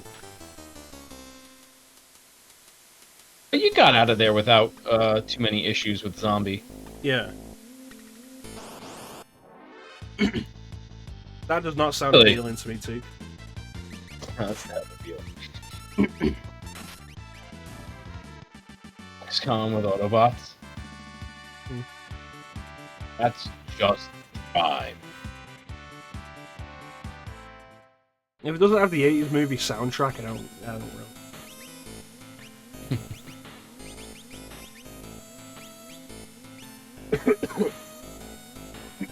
Like, that soundtrack should just be rolled up into, like, Transformers canon.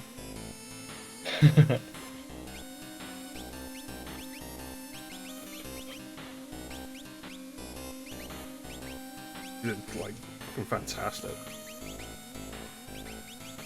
Like, I sat down and watched the 80s Transformers movie, and I was like, this is mostly shit. But, like, it's a really good, like, music video compilation. Okay. You know, like people say Tron Legacy is worth watching for the music. Yeah. Yeah, I like that. I like Tron Legacy to begin with, though. I thought it was alright. I thought it was a fine movie. What? I thought it was alright. Yeah. I thought the soundtrack was underwhelming. It was like, oh yeah, Daft Punk soundtrack? Cool. Oh, Daft Punk's just doing, like, orchestral stuff? I was hoping for, like, Daft Punk stuff. I thought the soundtrack was good. I thought it was fine. I didn't think it was particularly amazing. That's fair. I did pick up the game, though. Tron Evolution, because, like, it looked pretty good, and, like, the light cycle stuff is something I'm always down for. Yeah. That was a good game. It's backwards compatible on Xbox. Is it? I haven't used my Xbox in, like, a year. Just sad. I don't remember the last time I used mine.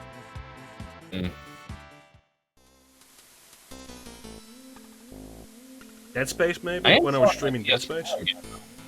Hey, what? Dead Space, maybe? When I was streaming Dead Space?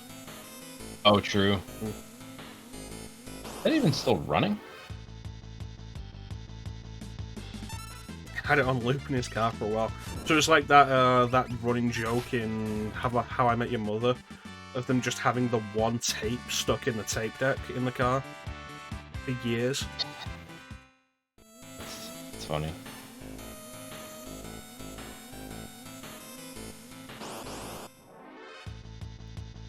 Yeah, I have my PS4 to sell on eBay again. You're selling your PS4 on eBay? Again, yes. Yeah, particularly. Is it because you have a PS5? Yes. Yeah. Yeah, I sold it once, and then the guy returned it because the eject button was broken. Did you list that it was broken? Sorry? Did you list that it was broken? I did not put it in the description because I forgot that it was broken.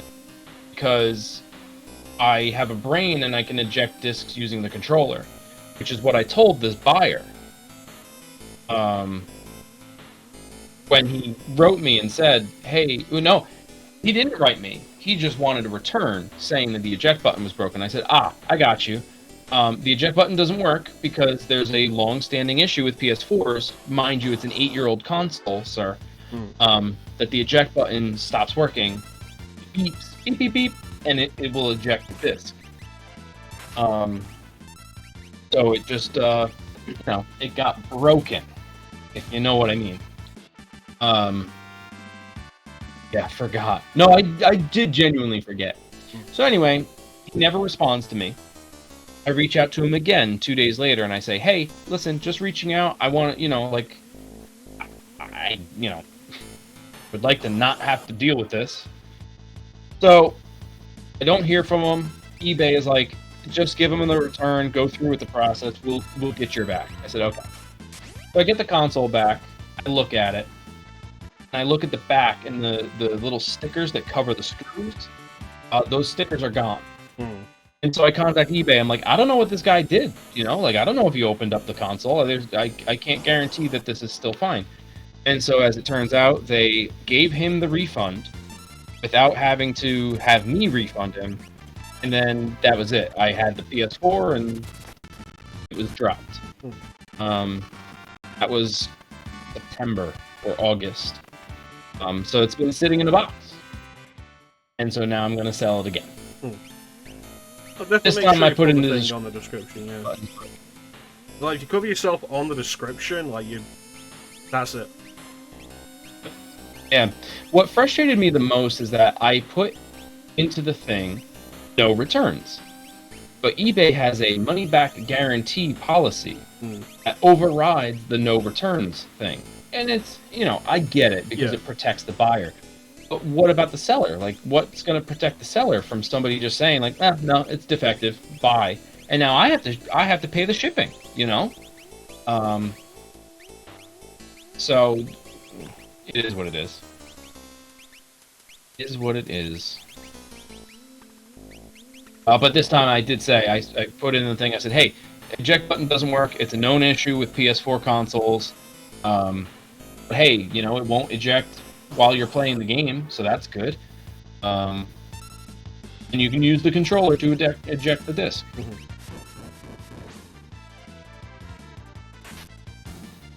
I get Sony consoles fine.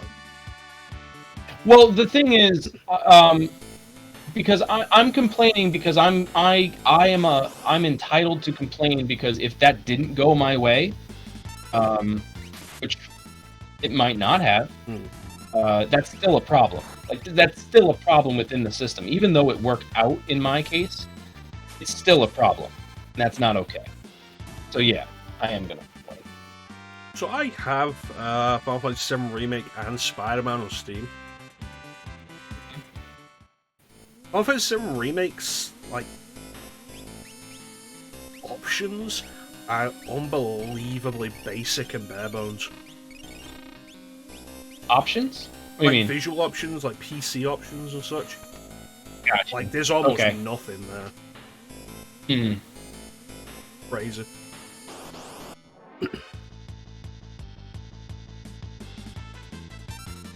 I didn't mislist. I listed unknowing, and I'm trying to assert terms that they did not tell me up front that they can enforce, because I chose the option to not allow returns. That is definitely an eBay problem. And it's also a problem that they're enforcing me to respond to their request to return it, but they're not enforcing them to get back to my response to them. Yeah, that's a problem. I'll show it to you guys later. Say what? Maybe I'll show you guys like the visual options and shit on FF7 Remake. Because like there's almost nothing there. It's ridiculously bare bones. And for a game like as visually intensive as FF7 Remake Integrate is, like it's something you're probably going to want to adjust. Right. Wish there was a mod manager for it, because like there's some really nice mods. Not all of them are about making Scarlet naked. Right. There's quite a few to do with Scarlet. I bet there are, yeah. I remember Rebel was always talking about the mods for RE2, and that was a problem. There's a lot of like nude RE. There's a lot of nude mods for various things, and turning the safe search off on Nexus mods was probably one of the dumbest ideas I've ever done. Because like there's a lot. Yeah. Like, yeah. Maybe I'll put up like a fucking point redemption thing at some point of like, hey, redeem this and you can have a private in Discord stream of like these nude mods. Right. It's like remember the jokes you used to do with Rebel of like when are you gonna do the erect Nemesis mod? Right. Yeah. Like it's absolutely there. Yeah. Fucking ridiculous. Vile.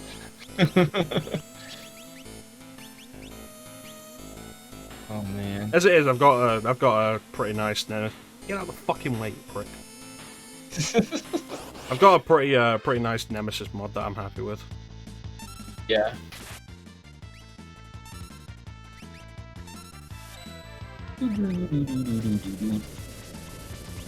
I remember the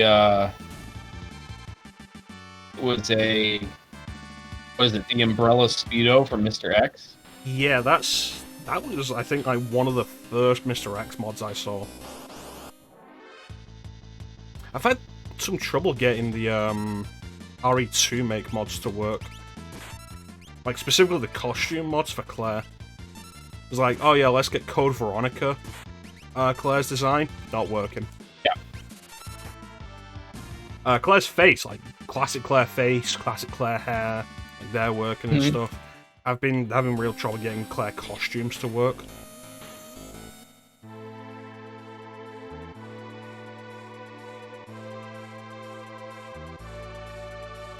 Yeah. I'm gonna go and get Mog like right now. Excellent. And with Mog, we can also get Amaro.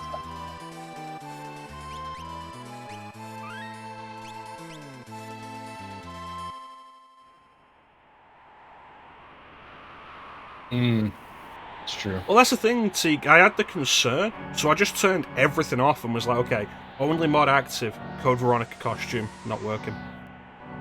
I'm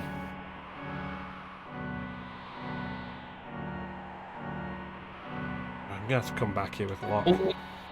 Yeah, I was gonna say, only a treasure hunter. Do you need to have Locke, or is he gonna be found along the way? No, we'd need to have him for like the specific Lock he's talking about. Gotcha.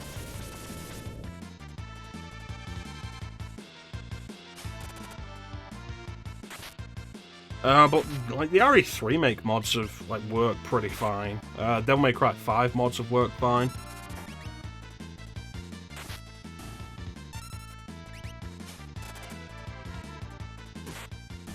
I specifically got like the non-ray tracing version because I was aware of like a lot of the mods not working. Yeah. And I was like, cool, I saw you do the ray tracing version and it just looked like it made everything dark and I'm not into that. Yeah. I found the Mr. X as Lady D mod that you used though, Teak. Oh, that was it. I forgot that I turned a Urizen mod on. Devil May Cry 5. So when I got to the Urizen fight with Nero, I was like, oh shit, I forgot I had that turned on, and it turned Urizen into Lady D. Nice.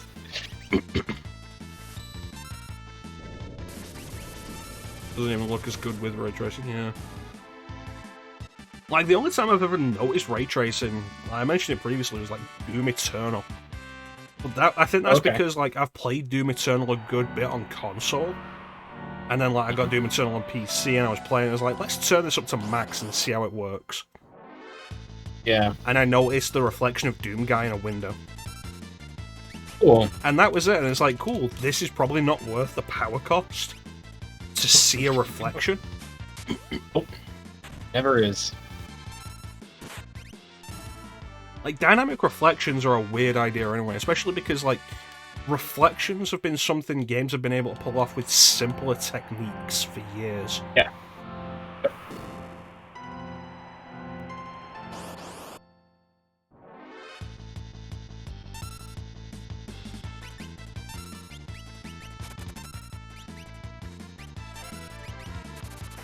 Yeah. I'm kind of in the same boat with any of those graphical changes. Like Mecha said, all I could tell was that it was darker. Like, and it's so funny too because I downloaded it when I got the PS5. Turned the ray tracing was on. I started the game. Like, side by side image of the like ray tracing, not ray tracing. I was like, okay, whatever, I'll try ray tracing. And then like I'm playing it for an hour. I'm like, I can't see anything. I got like into the kennels, you know? I can't see anything. So now I'm like fiddling with the brightness settings and I couldn't figure it out. I'm like, whatever, I'll just deal with it. And then I realized, oh, it's probably the ray tracing.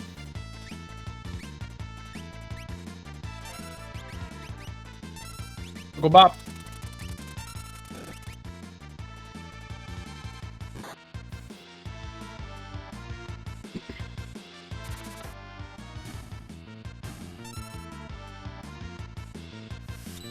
Mods have been new enemies? pretty fun for PC. Yeah. Like I say, it got me to play a few things again. I actually finished Spider-Man 100% again yesterday. Nice. It was just like a lot of cleanup left to do. I finished that off yesterday, so that's nice. Various costumes that are fun. Like, there are so many symbiote costumes, which isn't surprising, but you'd think somebody at this point would look at them and be like, okay, I'm gonna make a symbiote costume. Oh wait, there's a dozen of them, and they're probably better than what I can do.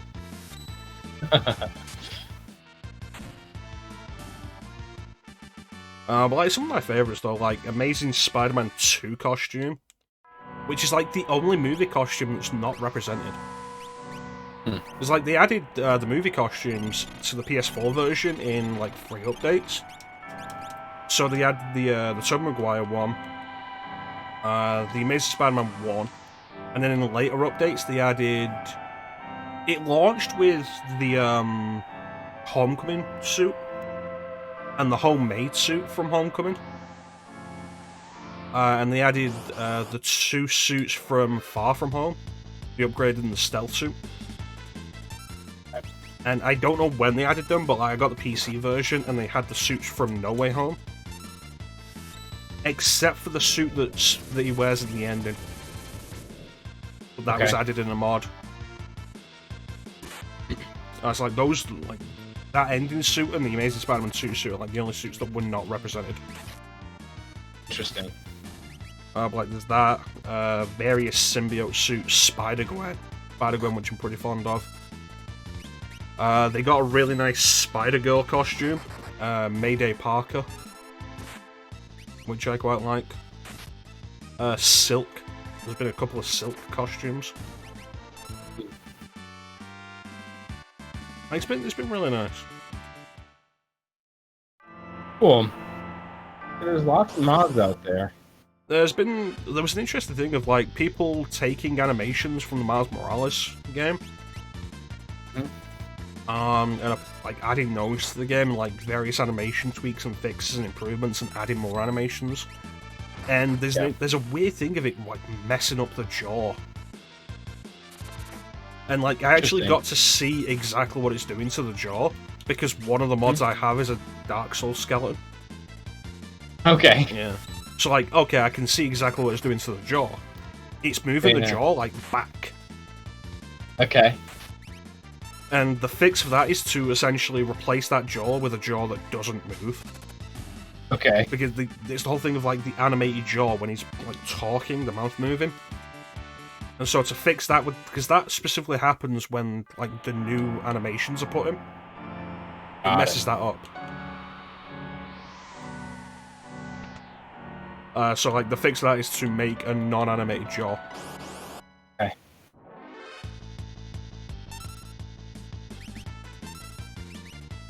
Which like a lot of the costumes, a lot of the newer costumes do now. Pretty crazy. Pretty crazy how all that animation works.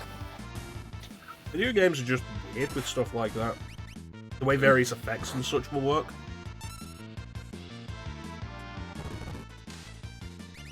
Mute! Boy, they really want you to know you got muted. Ow. That was a considerable amount of damage. I've always found it kind of interesting to see the way video games like will achieve certain effects and such. And like the effects of messing with them. Boundary Break is still, because it's still going, like a really good series for that. Where like they take the camera into places like it's not supposed to be, so you can see various things of how things work and such. It's worth I recommend checking out. It's worth taking a look at. One of the earlier games they did was Final Fantasy VII. I like that game. Like checking that out, like there's some interesting stuff. Stuff like in Ocarina of Time, the mountainscape, the Death Mountain.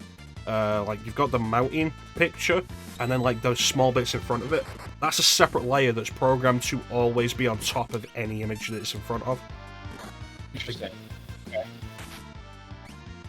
So like even if you like were able to move the camera around the other side, you'd be able to still see that at the front. Yeah, welcome to the stream, Restless Dreams. Got it in 88 now? I'm not a true fan of Final Fantasy VII. You're right, you called me out. He's got me.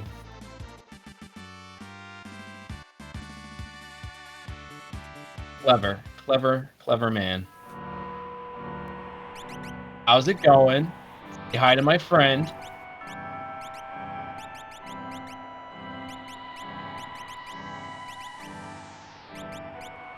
We're playing my favorite. You guys know how much I love Final Fantasy VI. Talk about it all the time. It's his second favorite RPG. After Paper Mario. After Paper Mario. Hey, Mug.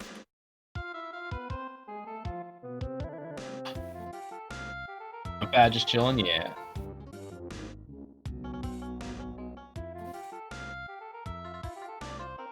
Human loving, fast talking, street smart, slam dancing Moogle. God damn it. Oh yeah, I won't shut up about it, yeah.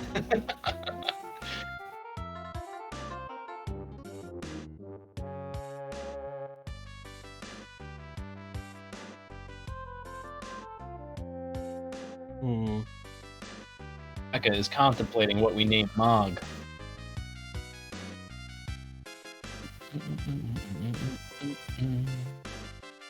I think next time we do one of these, like RPGs where you can name characters, like absolutely go with the idea of like rappers. Okay, yeah.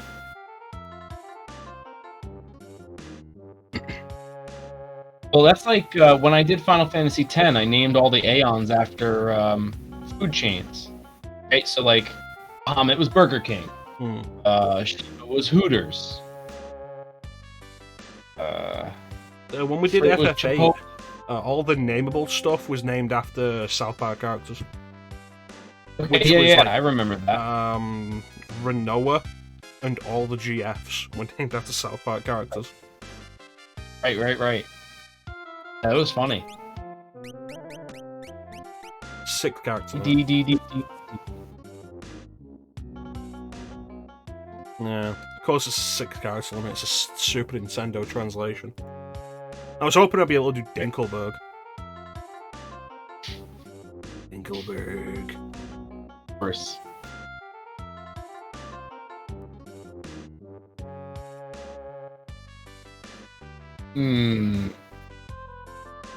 Are you thinking of chat members, or are you thinking about, like...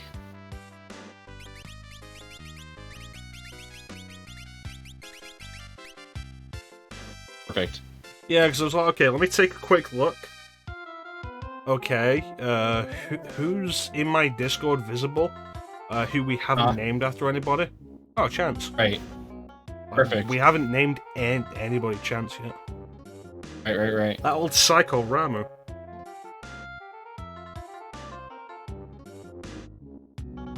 I'm gonna join your party.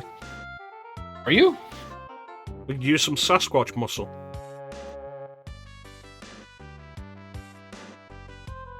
I appreciate they just outright tell you that.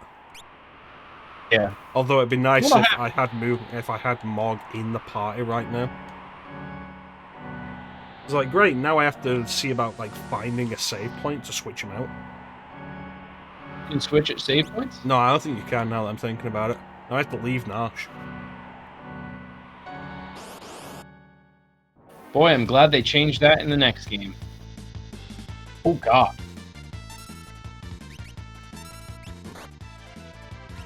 I don't care what the enemy is. When I see 6 of them in a Super Nintendo Final Fantasy, I get terrified. FF1 could do like 9. Yeah. Yeah, there were like 3 rows, huh? Like NES FF1. And like NES FF1 also had the thing of, if you target an enemy and that enemy dies before you hit it, you then don't do an attack. You've wasted your turn. That's right. Look like angry clouds? They are. They're also made of fire. We can't dance on them. I am the storm that is approaching. And now the storm has passed. Probably should have done that like the start of that. Yeah, I mean, hindsight, right? Not a whole lot you can do. So I think Bannon's dead. Bannon. It's like nobody from anything to do with Nash or the Returners turns up in the World of Ruin. Right. Yeah, safe to say they're dead. Nash itself is not damaged at all, right? No, it's exactly as it was. There's a fog hanging over it, and that's it. Right. It becomes Silent Hill. Well,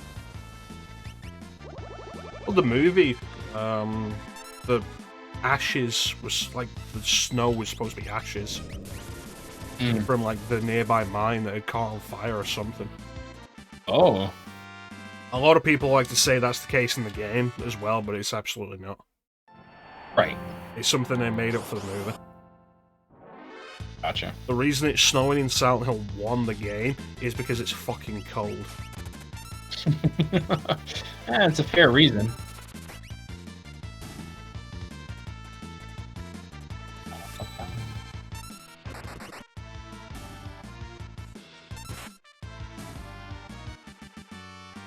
It's not cold here, I'll tell you that much. It's like 70 degrees today here. Yeah, you said. I did, you're right. 65 now. And that fire's still going.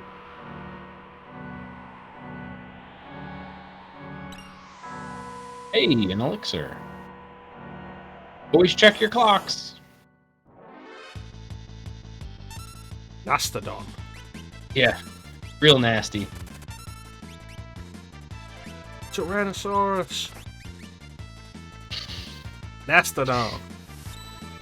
Saber-tooth tiger.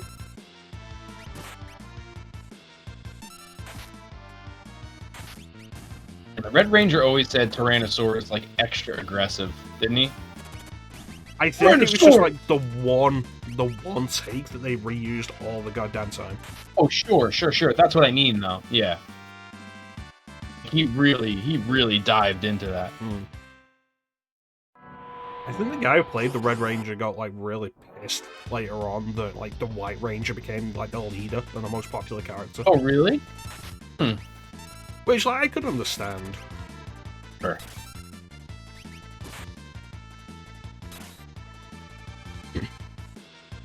It's like I was supposed to play the leader here, and I was the leader. Then somebody else came along and was more popular, so now I'm just like second fiddle. Right. Hey, at least he's not blue.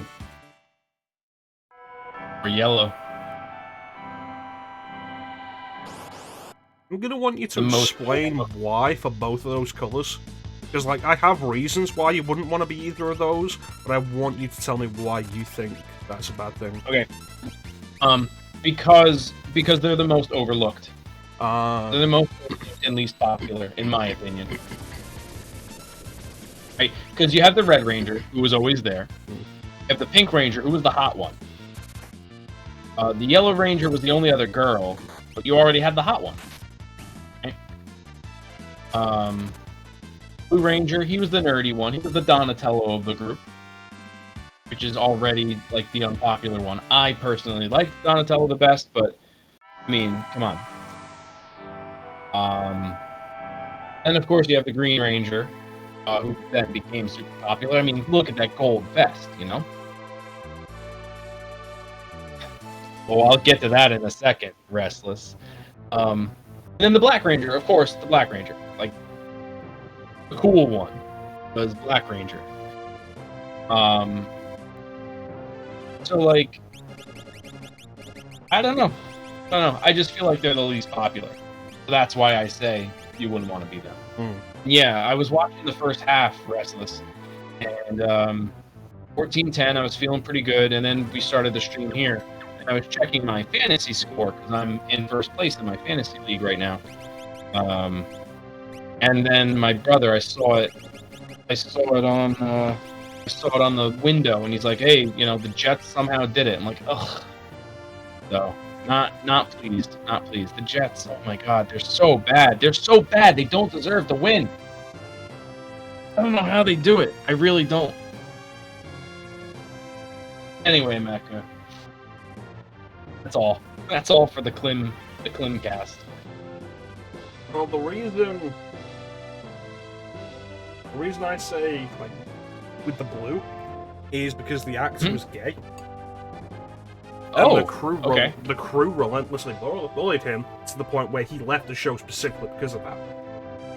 Really? And yellow, I say, because the actress died in a car crash not long after she left the show. Wow. Okay. Yeah. I didn't know either of those things. I am not surprised that the actress playing the Yellow Ranger, that's surprising. I didn't realize she died in a car crash. That sucks. Unfortunate.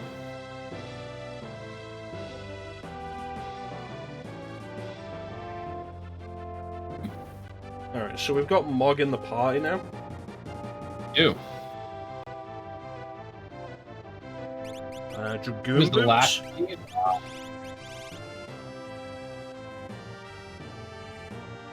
Yeah, because that's a shame. Blue Ranger David Yost, he came back in like a supporting role for I think Power Rangers in Space or something. Okay.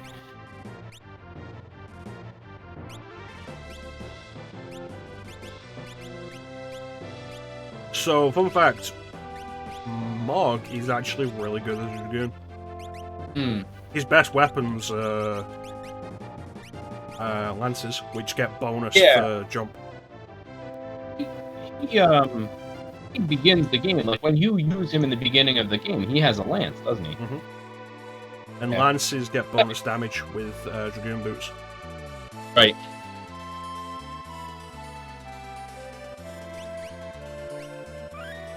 Getting dark, so I wanted to close my shade so that the people don't look in on my body. Okay. Okay. Jump. It's better than over at Restless Dreams' apartment. There's a neighbor of theirs that never has their blinds closed, and I'll leave there at like 10:30, 11 o'clock some nights. And I'm just walking, and like I can see directly in, and I'm just like trying to look away to not look into their apartment. Sometimes there's a cat in the window, and I want to see the cat. Sport role and transition from Mighty Morph into Zeo until eventually leaving. His character decided to live on an alien water world with his fish person girlfriend. Oh, nice. Not nice for the actor. No, definitely not. They do manage to get some of them back every now and then. Like the, It's a mess in there, that's also true. Maybe Jason David Frank, I think it is, yeah. Right. The Green Ranger who became the White Ranger who became like the Red Zeo Ranger and onward. Right. Regularly turns up, like he was the Black Ranger in Dino Thunder. Okay. Like he came back and has been back regularly and still loves doing that shit. They got a bunch of them back for like the big, like, oh hey, we've brought like all the Power Rangers from previous series in, and like a lot of them were actually played by the actors who played them, like, rather than just being in costumes. Like nameless stuntman in a costume. A lot of them were actually played by the actors. That's cool. Which was kind of neat.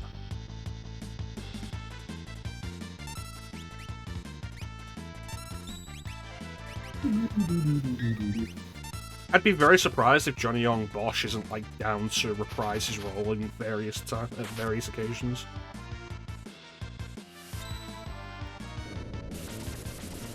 Sorry, I'm distracted because I see Mag Rotor twice, but I see 3 monsters.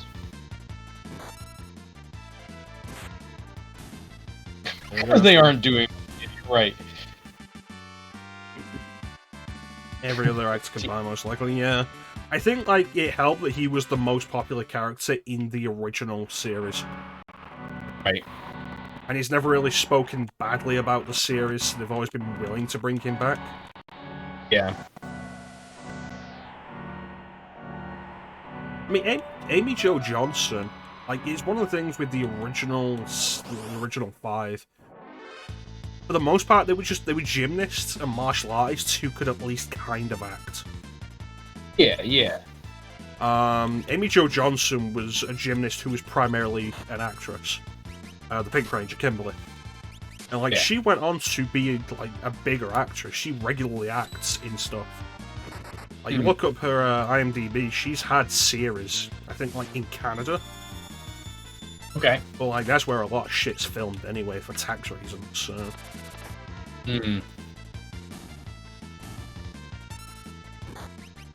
See, like, if you're in the Power Rangers, like, the anniversary stuff like that is always pretty cool, because they do regularly get a bunch of them back. Like, there was the Forever Red thing, where, like, a lot of the Red Rangers came back. Okay. I feel like with Jason David Frank, it's very much a case of, like, it used to be cool to see him, and then he was just there too much. And now it's like, oh yeah, like, cool, we've got so many people back, and Jason David Frank. It's like with Kevin Conroy, like, when Arkham Asylum came out, it was like, Kevin Conroy as Batman, and Mark Hamill as the Joker again, Arlene Sorkin as Harley Quinn. It was a big deal because they hadn't been back a huge number of times. And now it's like, Kevin Conroy as Batman. It's like, okay. Okay. Mark Hamill as the Joker. All right. Like, they're great at it. Not going to diminish that, but also, like, they've done it so many times. It's not special when they're doing it again. Yeah. David Yost, of all people, is organizer. That's interesting.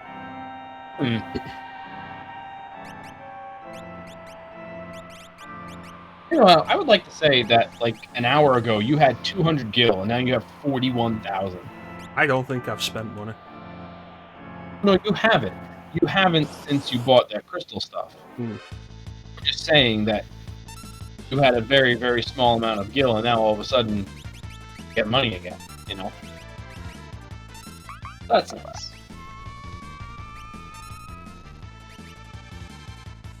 Well, thanks, Mark. Some fine work.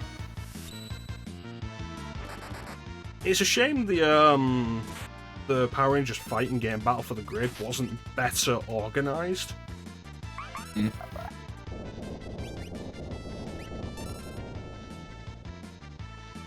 Missed. All those rocks? They missed?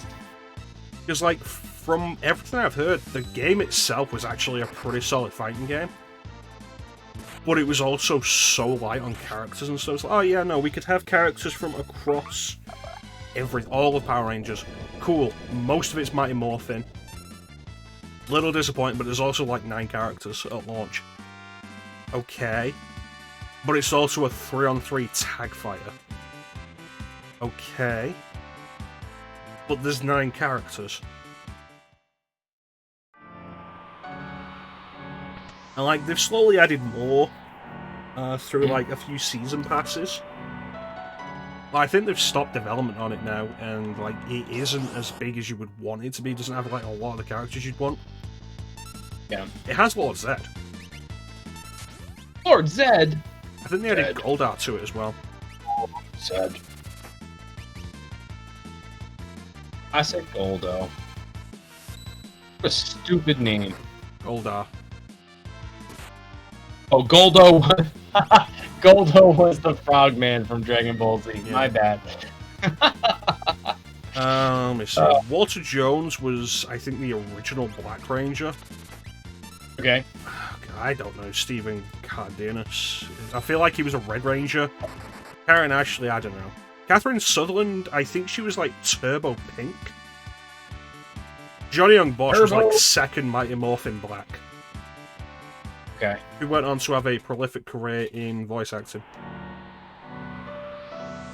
Chase Austin St. John was arrested. God damn. That's original Red Ranger. Yeah.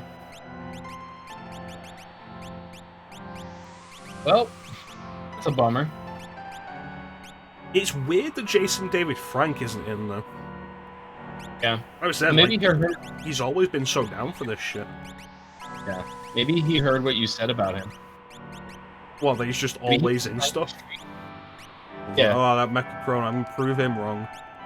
Can you imagine if he's just been like chilling in the stream, like, hey, I wonder what this is about. Oh, I heard like Final Fantasy VI. Oh, they're talking about me being in Power Ranger stuff all the time. Well, I'm not gonna be in this Power Ranger thing. I don't show this guy. Steve Cardenas, new red, new yellow, new black. Right, so this is like still Mighty Morphin then. Got it.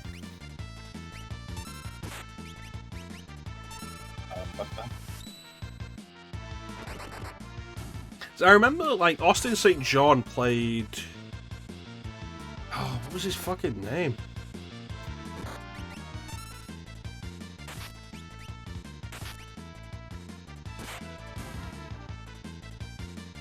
It was like a really bland, generic name. Chad? Wasn't Vash the Stampede. It's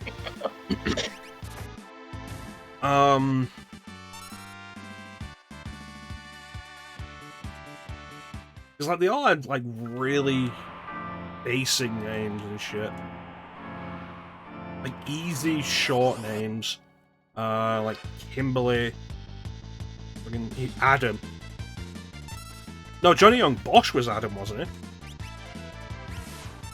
Yeah, Johnny Young Bosch was Adam. He was in the movie, I remember the movie. Where he complains about being the Frog Ranger. Oh, yeah. No, I'm talking about Austin St. John, like... Because, like, his replacement was called Rocky. That's right. And I He forgot was about called all Jason. that. Yeah. Well, the original was Jason, right? That's what Teek's saying. And then, like, Yeah. second red was Rocky. I didn't realize what you were asking. I thought you meant he went on to do something else, and there was a name. Yeah. Jason was original red, Tommy was green, Zach was black, Kimberly was Pink. pink, Trini... Billy was blue. Billy was blue. Trini was yellow, right? Yes. Like, that was the name. Yeah. Did I fuck Since up? we're on the... I don't know. This is all you right now.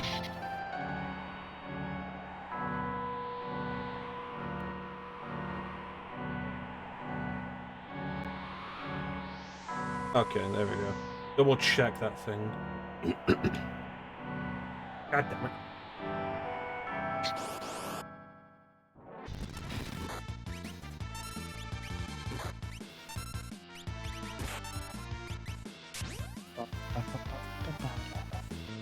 Anybody watch VR Troopers? Nah. I watched that a bunch when I was a kid. It was ridiculous. I was looking at fucking Disney Plus last night. I was like, maybe I'll watch something. Huh? I was like, oh, Starship Troopers. Oh, nice. I need to watch that. That's a fun movie. And I was like, nah. And I didn't end up watching anything. Yeah. I ended up 100% in Spider-Man. Okay. Nice. VR Troopers. Virtual reality. Troopers. I was thinking recently, like, it'd be really neat to see, like, a Power Rangers action RPG. Okay, yeah, I could get behind that. And that show was weirdly dark. We watched a couple episodes of that in a friend's house a few years back. And it was something.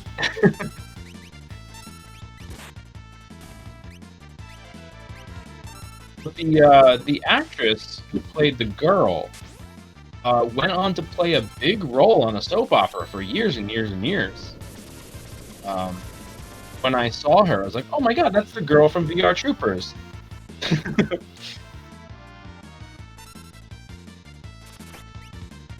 Remember Code Lyoko? That's right, T. That's right. No, I don't.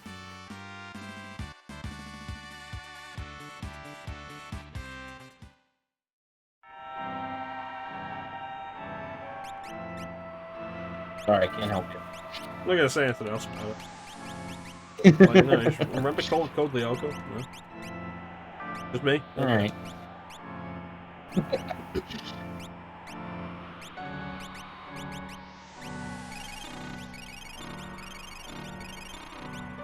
There was the, God, there was that Power Rangers beat-em-up a few years ago. There was all like, oh yeah, no, like, we got, like, voice clips from the original Mighty Morphin Power Rangers. There we go, that's what I was like. Fucking Excellent. bullshit, invisible shit. Final Fantasy VI.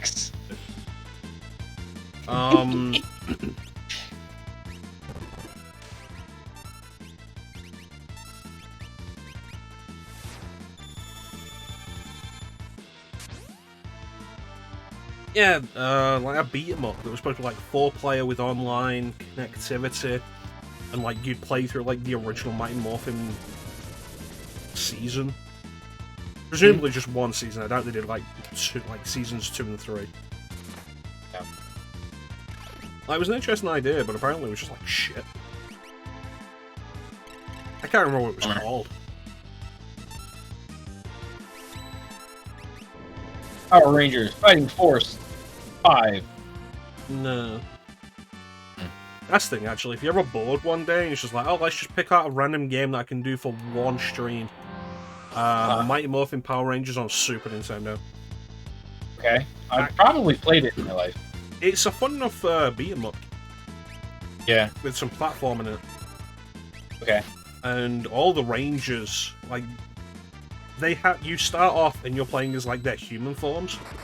And then, like, you'll be confronted by the monster of the episode and you'll transform. I feel like I've played this. All of the Rangers' humans forms are, like, individual sprites and everything. All the Rangers' Ranger forms are just the same thing recolored. Which is especially bad with Kimberly. I did it for a weekend one-off back when I was still doing Let's Plays. I was like, okay, I did the first stage. I know that they use the same sprite for all the Rangers, just like recolored. I wonder if they do that for Kimberly, because Kimberly had a skirt. Pink Ranger had a skirt. So I was like, okay, let's try the next level as Kimberly. Like, no, it's the same fucking sprite. Here's weirdly buff Kimberly. Big bad Beetleborgs. I've only heard of the Beetleborgs through the internet. Yeah, Beetleborg sounds familiar. I don't remember big bad Beetleborgs. Cute!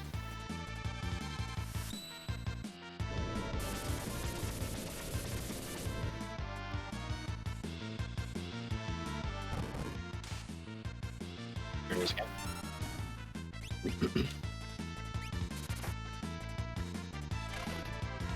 Same thing with action. Well, yeah, of course they did, because action figures were always cheap. Yeah. God damn, did I have those action figures. You know what I liked about the action figures, though, the old Power Rangers ones? Was that the golden armor that the Green Ranger wore would fit on any of the other Power Rangers. That was awesome to me.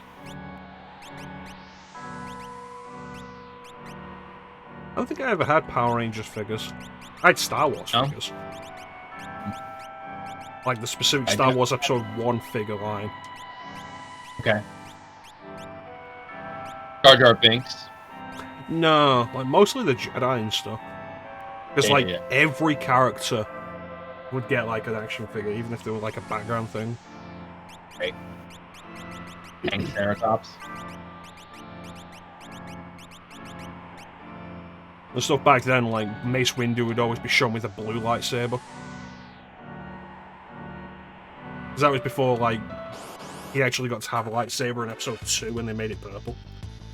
Gotcha. Yeah, Samuel L. Jackson asked for a purple one. Yeah, can we have it be a grape drink? I love when I see the clip of that, and he's like face to face with George Lucas. And he's like, hey, what do we have in the ways of colors? It's like, well, you know, bad guys are red, and good guys are green and blue. Yeah. He's like, how about purple? You'll get a purple one. And he just like smiles at the camera. Samuel L. Jackson was like just such a big fan of Star Wars, though. Like, Samuel L. Jackson was just like a huge fan of Star Wars. Yeah. I saw another clip just the other day when he's talking about it, and he's like, some guy comes up to him with this big briefcase, and he opens it up, and there's like 10 lightsabers inside. He's like, go ahead, pick one. Yeah. And he's I've seen that with like Liam Neeson and Ewan McGregor in Episode 1. And like, apparently both Liam Neeson and Ewan McGregor like were just constantly going vroom, vroom, vroom. It's like edit all that out.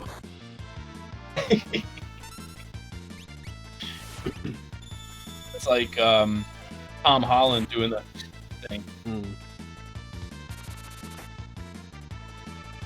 It's like it's good for them, like the actors who got to like play the roles and not get endlessly harassed on the internet for it.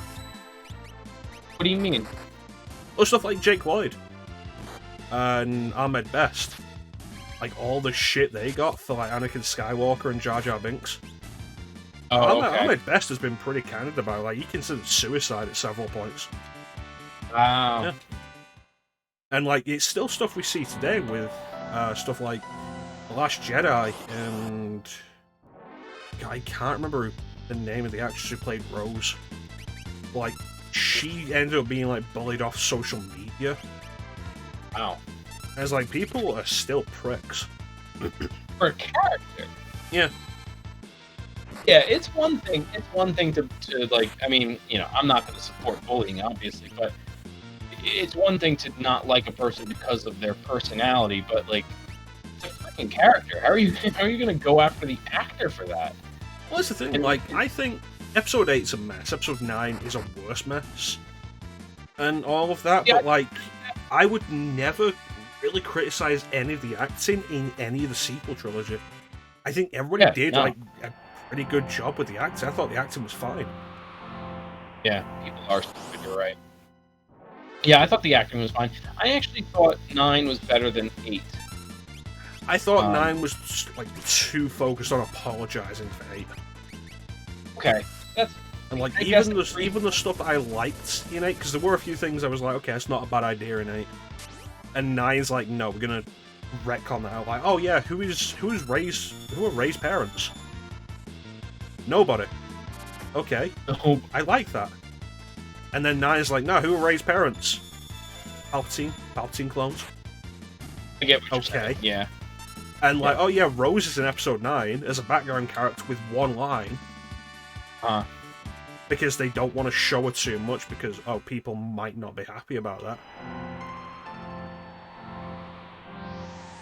I would have respected Episode 9 if they'd stuck to the guns more. So much of it is about apologizing for Episode 8. Yeah. See, I think I agree with Teak on this, where I like that they wanted to rectify what they did in 8. I don't remember which one it was, 8 or 9, where the captain, the purple hair lady? That's 8. 8, okay, awful good. Character. Yes, awful character, right. But fine actress. Yeah, like, nothing wrong with the actor. Right. I always thought it was obnoxious that she was like so cold-hearted and not willing to tell anybody anything. The argument is, well, the dumbest thing about that, I thought, was like, okay, so the Empire is the First Order is tracking them somehow. Okay. It's never been established previously in the movies how they can track people through hyperspace. It's always been a thing of like, oh, the Millennium Falcon just went into hyperspace. Like, end of Episode 5, Millennium Falcon goes into hyperspace, we've lost them. It's like, okay, so going into hyperspace should be a clear and easy way to get away. First Order's right on them. So I think that would have made more sense if the ultimate... Because my thought with that is like, oh, how are they tracking them? It's a spy. There's a spy within the Resistance. And that would have then made sense for her to not want to explain her plan. Because she wouldn't know who she could trust. No, it never comes up. It's never even a thought that it could be a spy. Right. Yeah. Again, I don't really remember a lot, so T, what you're saying, like, I'm sure you're right. I don't really remember what Poe was doing in it, but I think you're right. Oh, he went against her orders, right? Yeah, he specifically sets up an operation to, like, prevent the First Order from tracking them. Right. While everything that we're aware of with the Admiral is like, okay, we're just going to keep going until we've run out of fuel. And it's like, okay, that's a bad idea and dumb, and you say you have a plan, you refuse to tell us. Yes. Yeah. It's a problem with Episode 8 of like, okay, Poe is absolutely in the right. And they established that from the start of like, oh yeah, no, Poe has gone off on an unsanctioned bombing run mission, which allows the Resistance time to escape from the planet they're on. Okay, cool. And he's being chewed out for that, but it's also the entire reason why they were able to get away. Right. Yeah, that. It's like, cool, but it's the yeah. entire reason they were able to get away. So either have his insubordination have actual consequences and negative effects for everybody, or have it not be insubordination. He's demoted for basically fucking nothing, ultimately. Yeah. To establish a conflict that doesn't need to exist. Yeah.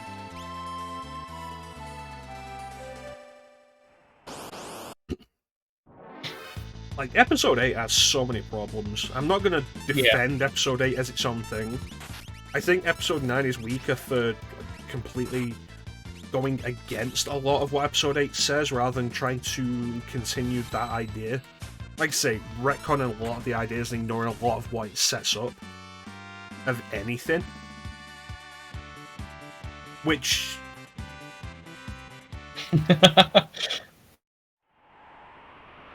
Well, Episode 8 itself is a mess and was the reason Episode 9 had to be in that position to begin with. Yeah. I guess that's maybe why I give 9 more credit. I also just feel like it was a more entertaining movie. Like if you take all the plot points aside, I thought it was an entertaining movie, and I feel like that gives it something. I think it's too apologist. Like, it's too focused on apologizing for 8. Fair. It's trying to be like 2 movies in one. It moves along too fast. It's such a mess. Why? Like, they bring Dennis Lawson back as Wedge Antilles and they have him as a gunner on the Millennium Falcon. It's like, why? Put him in a fucking X-Wing. Best pilot in the Rebel fleet, and you've got him in a gunner position. Why is he even there? I don't know. We'll end up discussing a lot of this when I finally do the Skywalker Saga, Lego Star Wars The Skywalker Saga. Mm-hmm. Because part of that game, a third of that game, is the sequel trilogy. Right.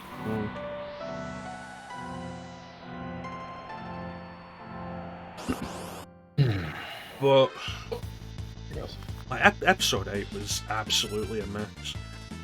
Yeah. Like I said, like, the writing is one of the main problems, not the acting. It's like, oh, Benicio del Toro's in it as a character who is ultimately worthless and didn't need to exist. But Benicio del Toro is fantastically entertaining in the movie anyway. One of the best parts of the movie is a character that did not need to be in the movie.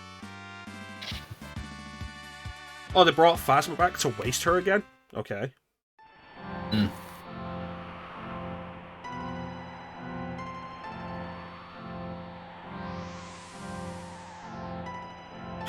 I don't get people who will be like, Episode 8 was a good movie, Episode 8...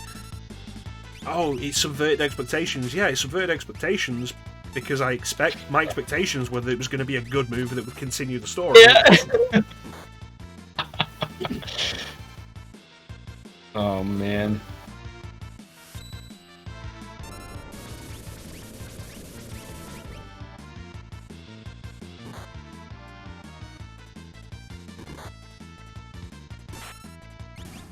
So these things are just all called mag rotor? Seems to be. Ugh. How lazy.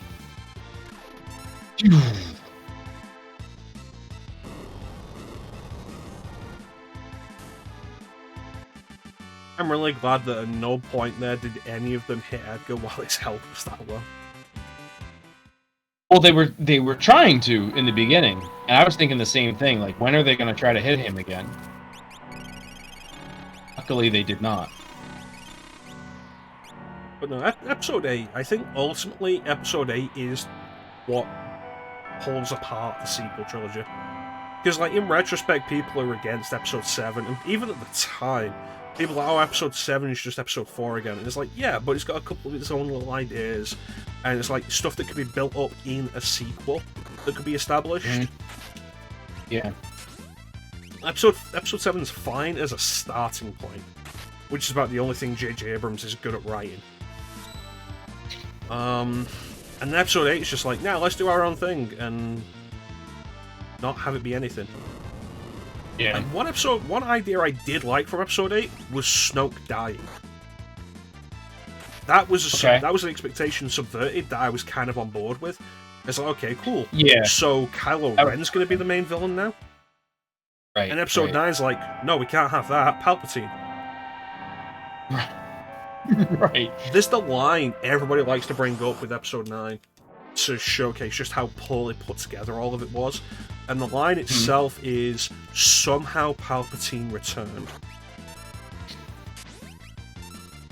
Yeah. It should just be the subtitle for the episode.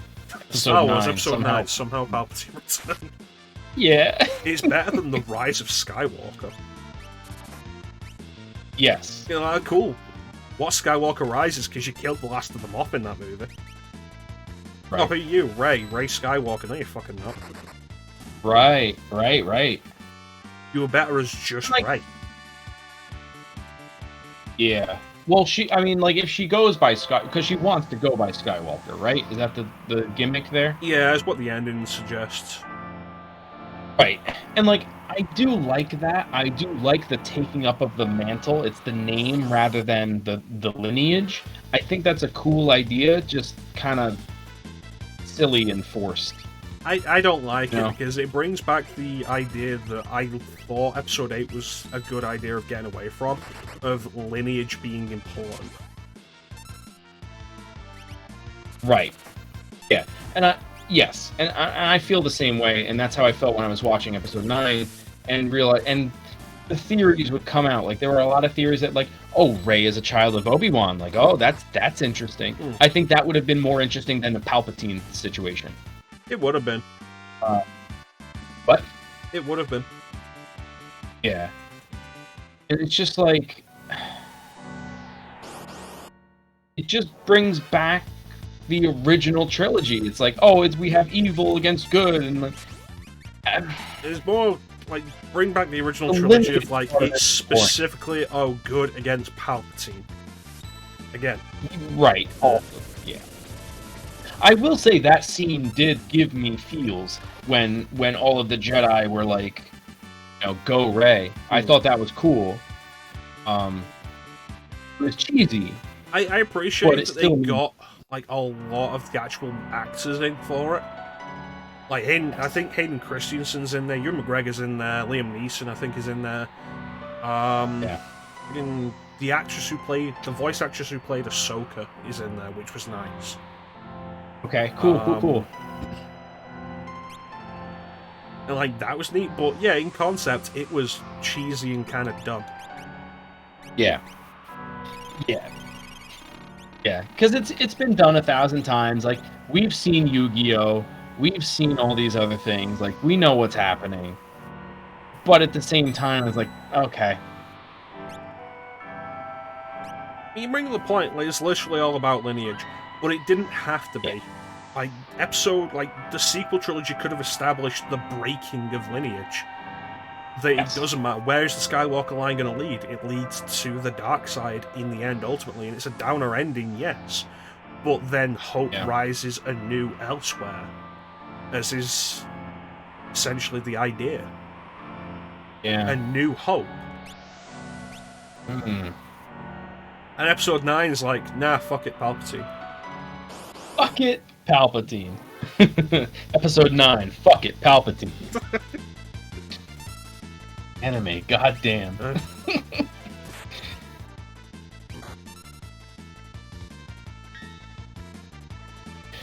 I get that, Teak, and I think that's why I did back to taking on the mantle of the Skywalker name. I think that's a cool thing. Plus, that lightsaber was hella cool looking. Yeah, it's a shame she didn't use it for the entirety of the movie. Well, she only gets it at the end, right? It's like, oh, what's that? You're just going to use the one lightsaber again, rather than building your own that would suit you better after completing your Jedi training?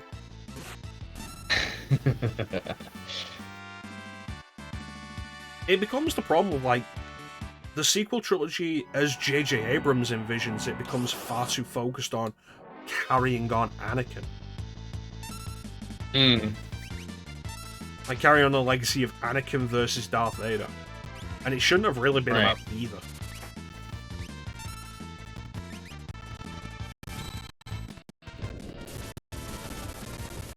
There was a concept that I heard that was kind of interesting of Kylo Ren being redeemed while Rey falls to the dark side. Okay. Which could have been an interesting turnaround. Could have been, yeah. I feel that would be a little on the nose. But it's also what I thought happening. It's also what I thought would have happened as well. See, should have. The last 3 movies don't have a core thread. Like, that's the entire point. There is no core thread through the last 3 movies. Yeah. You do see a lot of Rey, like, staring into that abyss, though, now that I remember it. So that it would have made sense. I don't know. It should have been. It should have. There's a lot of things that should have been. Yeah, yeah. Alright, that's it. We're writing a new Star Wars movie. Yes. Move over, George Lucas. It's like, great, it's a shame that, like, Harrison Ford is never going to come back. Mark Hamill's kind of disenfranchised with the entire thing, like, disillusioned with all of it. And Carrie Fisher is fucking dead. Like, great work at wasting all three of them. Yeah. To the point where it's like, oh yeah, no, who have we got left that we can bring back in episode 9? Billy D. Williams, I guess. Let's bring him back and have him do nothing as well. 45. It's them every time.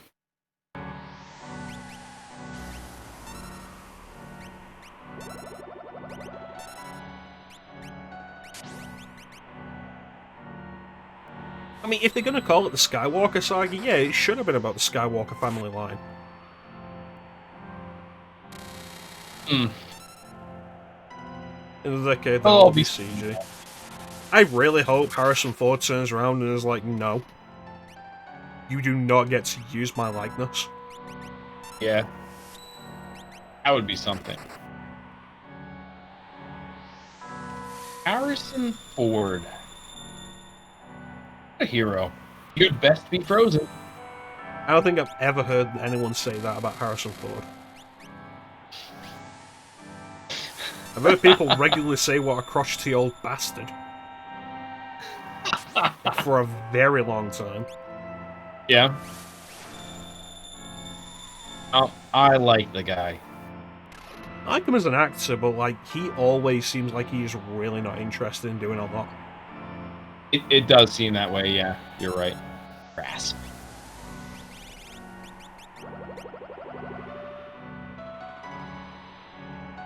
It's like, cool, if you're going to pay me as much as that, I'm going to at least pretend to be interested. Yeah.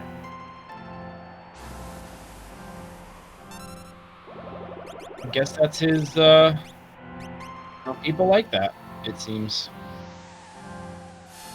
Yeah, Lego Star Wars Skywalker Saga, I'll be doing that eventually. There you go, Kel Marie Tran, that was the name. Who is that? Rose. Oh, okay. Just actors. Gotcha.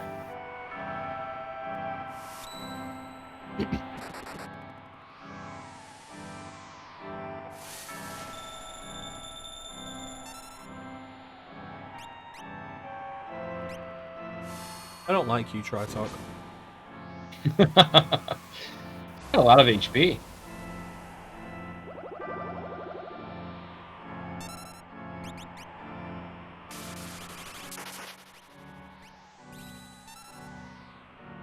God damn it. Now you choose the time to become fucking available again?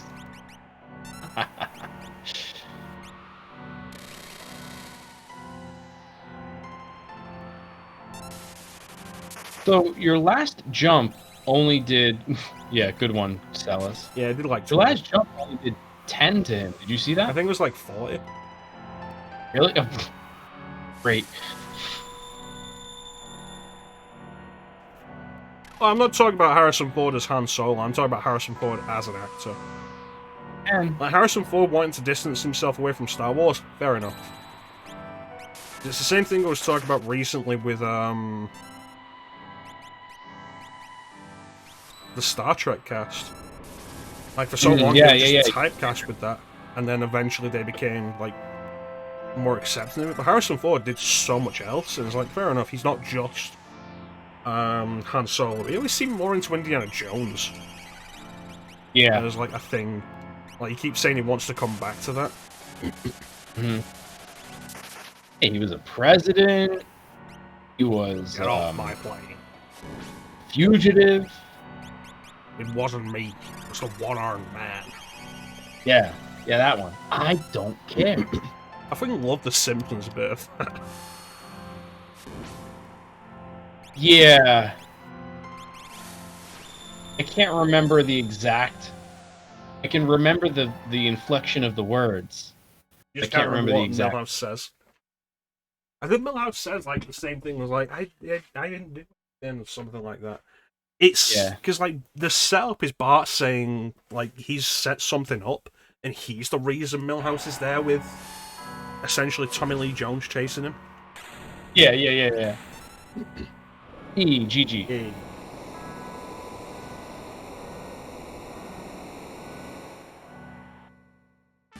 And look at that background.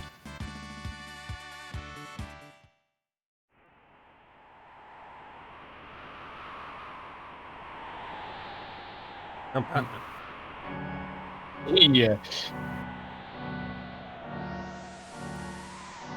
What do you mean, let's see if you're worthy? I already thought Yeah. you should have said that What the before hell? Try talk. Try talk. Try talk? Oh.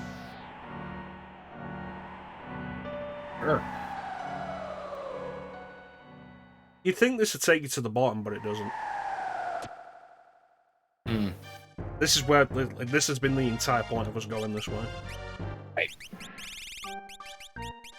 There we go. Try talk is the level 3 magic. Fantastic. At a 1 times rate. Yeah, you need...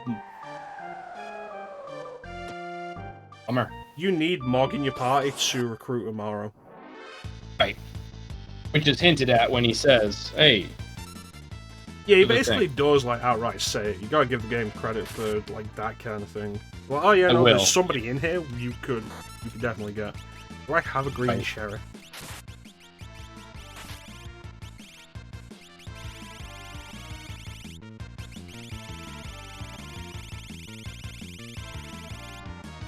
Apparently not. Bummer.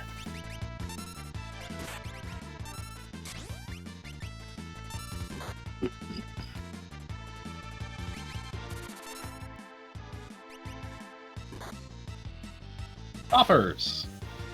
And you know what's good? Jalapeno poppers. Stuffed with cream cheese.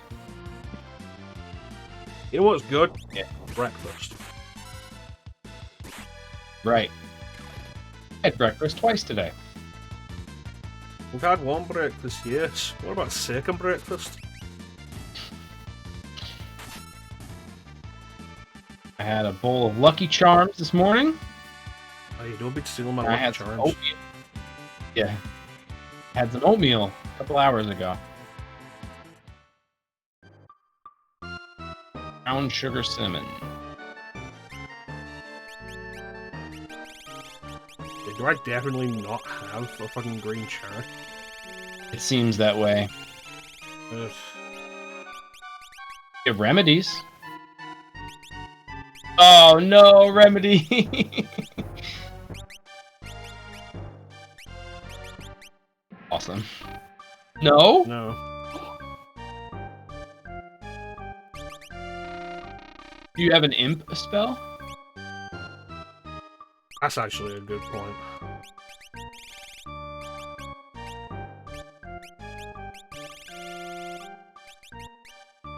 There we go. Whew. Good thinking, Clim. Yeah, my pleasure.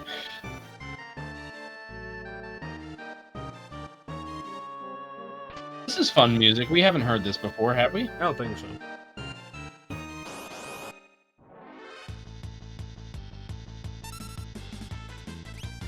Freaking poppers. Snowman Jazz. God damn it, Mog.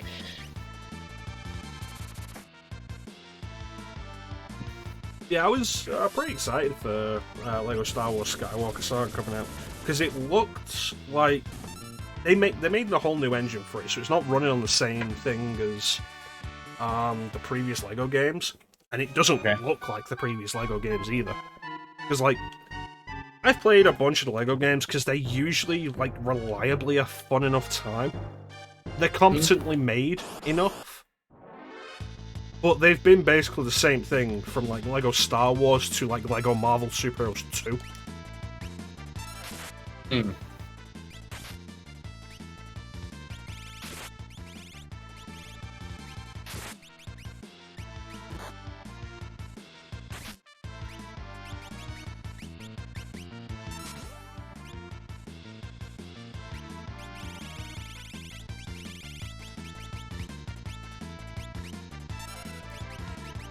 The little casting magic.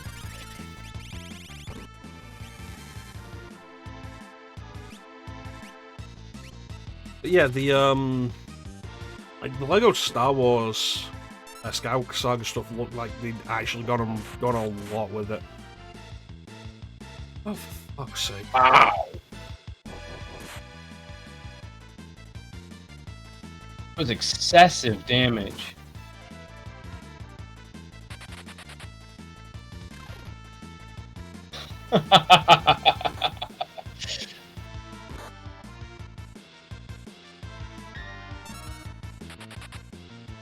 Wow. I remember. That was obscene. Yeah, no, it's fucking ridiculous.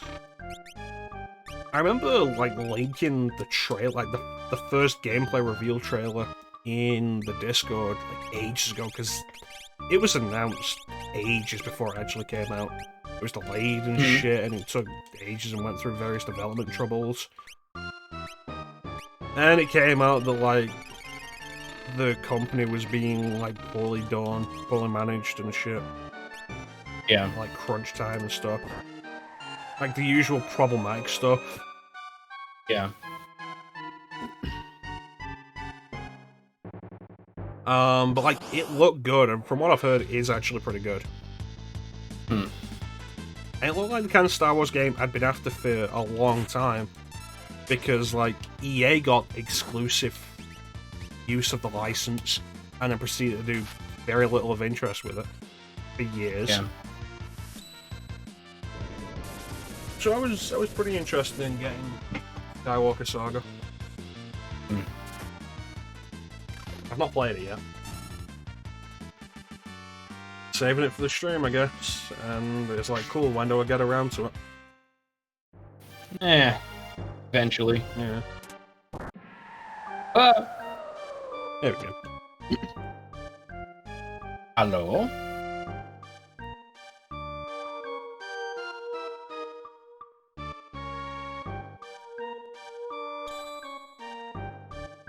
Toronto. Terato. So the weird thing with Umaro is, like, we fight Umaro before we recruit him. And, like, he's got a name. It's Umaro. Ah, okay. It looks much cooler than the sprite you're gonna get. They always do. Yeah.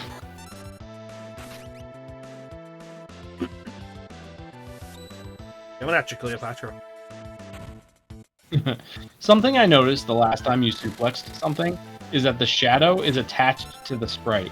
Yeah, it's all one thing. A separate layer from the background. Yeah. Which makes sense. I just think that's funny.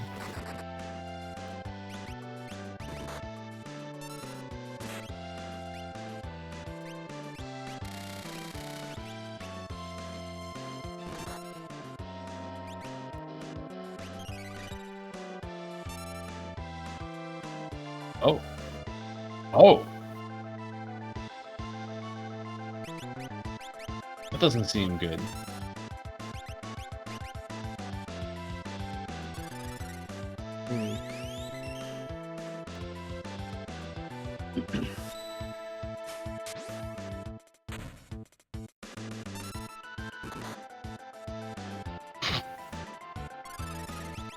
Always a second before you get the cure.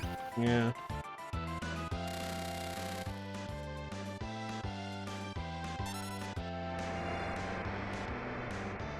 Oh. Is that a surge of?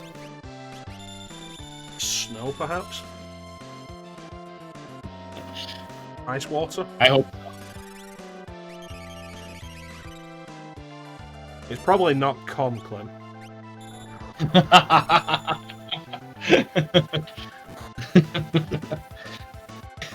don't know why you thought I meant that. Don't you? Yeah, I did. GG.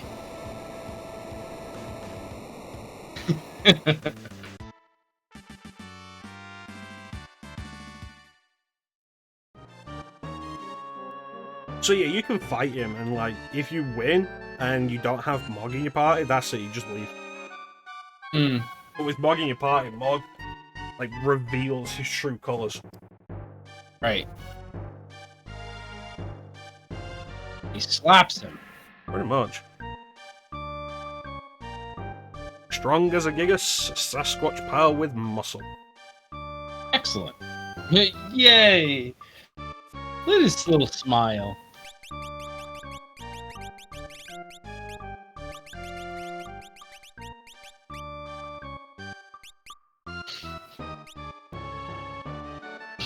Oh, mama. I love it. Mama. Do we have anybody? Oh, man.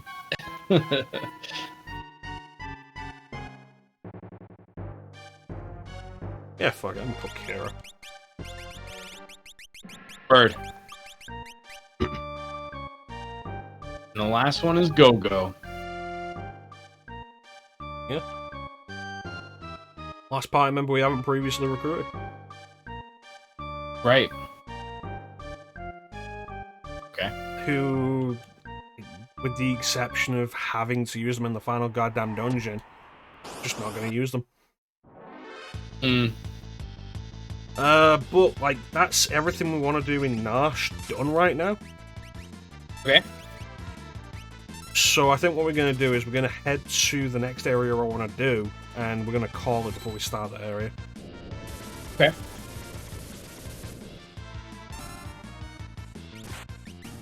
Sounds like a plan.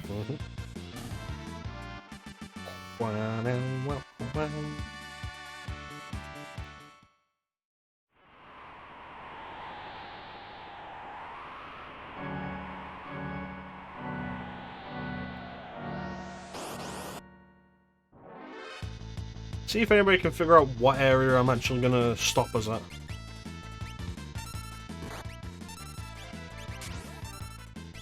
Is that like a challenge to the chat? Yeah, why not?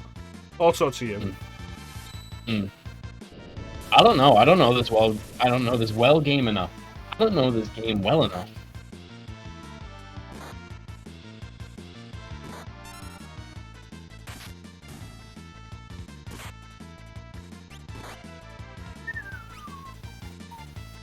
So it's been like an interesting discussion today of like a little bit of Final Fantasy VI in comparison with 15.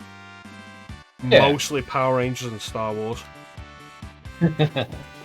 Well, I mean, you know, there's only so much that can be said about the game, you know, once it's been said.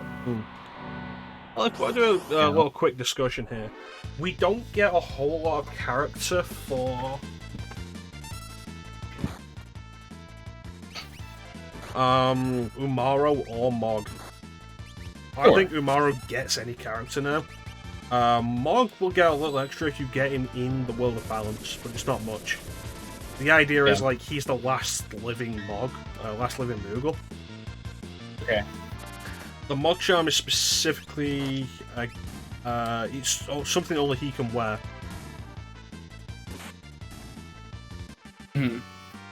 It is a charm given to him by his lover, Malulu. Ooh. We have it already? Yeah, we picked it up. That's why I went back into the mines for. Gotcha.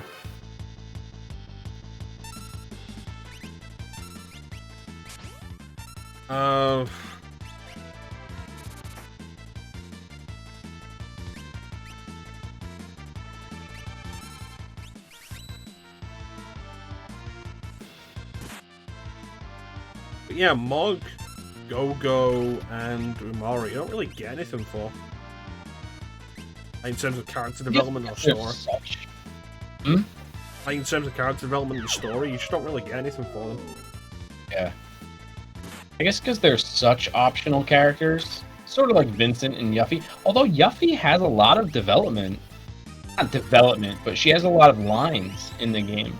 You say they're optional characters, but in World of Ruin, everybody is optional except Sellers, Edgar, and Setzer.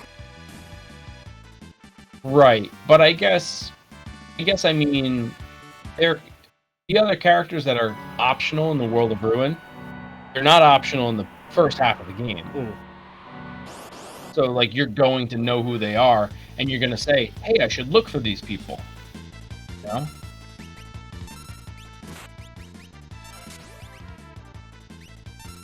Whereas it's like, you get into the world of Ruin, it's not like you're saying, hey, I wonder where Mog is. I mean, you might, if you got him in the World of Balance, you can get him there. Right, but if you don't. And Umara, alright, so let's say Umara. You're not going to say, like, hey, because you've never met him. I don't know.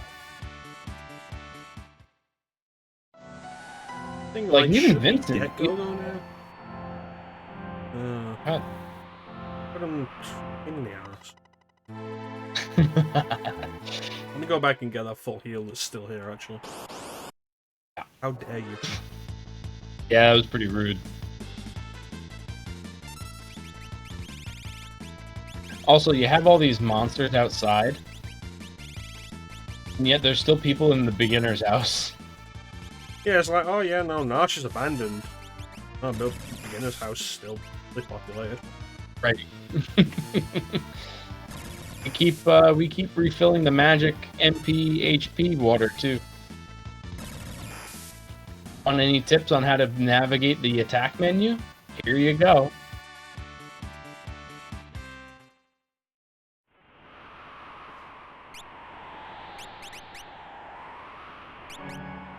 How much try something doing? 9%. Yeah.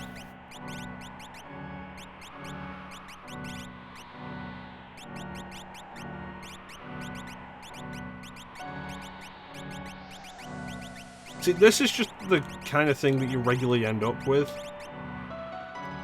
Yeah, sure. Quarter is gravity-based, I think. Yeah. Yeah. Of like using just like one set of characters.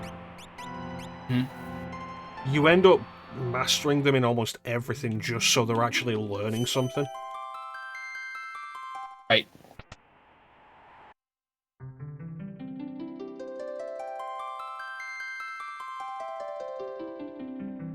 Wanted to hear the title theme. A good theme. It is a good theme.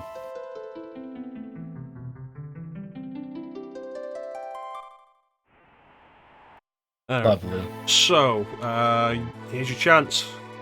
Got a guess on where we're going? I have no idea. I'll give you a clue. We have actually seen it today.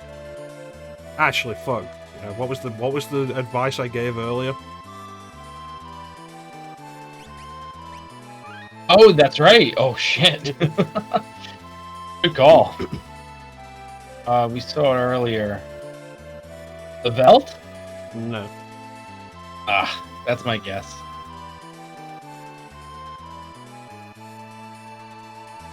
I'm gonna take another one. The Cultist Tower. And there it is. Yes. Specifically waited for Mog. Get the Moogle Charm, because the Moogle Charm prevents all random encounters. Oh. Which works on Cultist Tower. Okay. And I am very heavily tempted to just equip that immediately and go up and down. Because the fucking Cultist Tower is the worst area. Absolutely despise it. The music is just awful. If you can call it music. The chanting. The chanting is awful.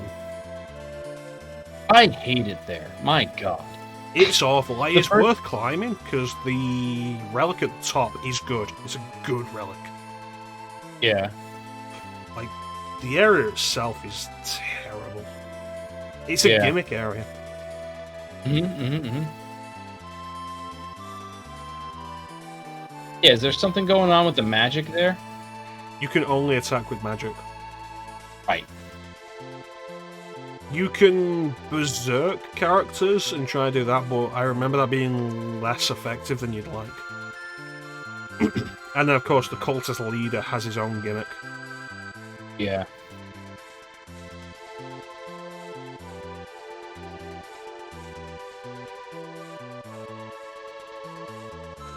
You searching for what's-his-face?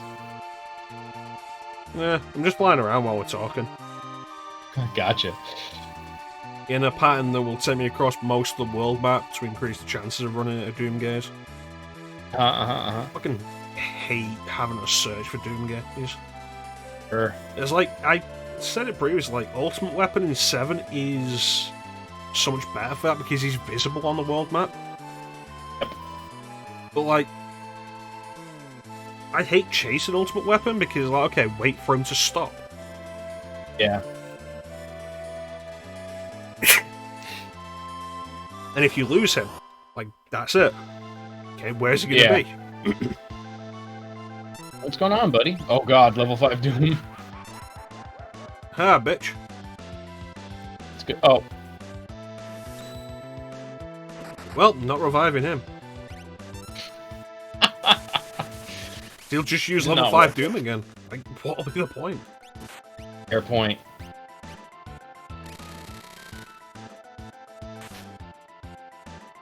This was a bad idea. Later, bitches. Well, looks like Ali's gone again. Oh man, that was great.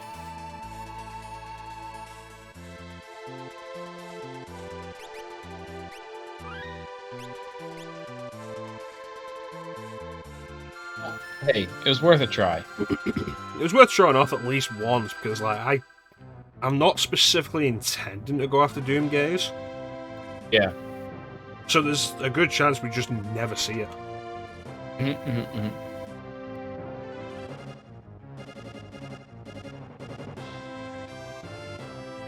Oh, hey, Amaro.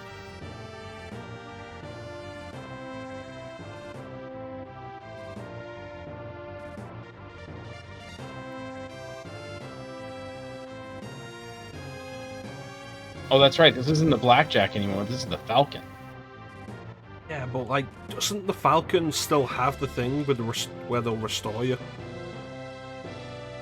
One would hope. God damn it. Going back to Nash.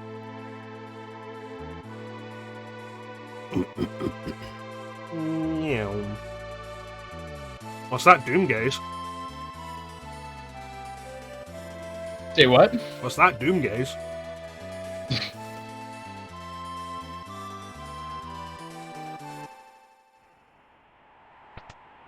Yeah, no. Google says there's nothing. I mean, obviously you just checked, but I thought I would research it. Yeah, the fact that that's just something you could run into from the minute you get the airship. At least with Ultimate Weapon. Like, Ultimate Weapon's mostly the same. You could run into Ultimate Weapon very early. Yeah, you have to find him, though, in the crater, sitting there. To initiate him flying around.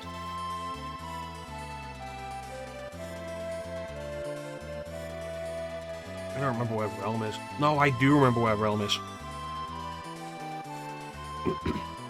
Which town is it?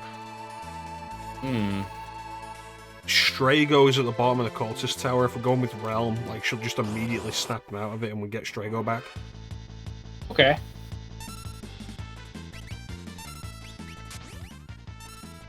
That's good. If I don't do it, I'll forget about it. Right. Then do it to it. So we're not going to end outside the Cultist Tower. We're going to end outside wherever Realm is.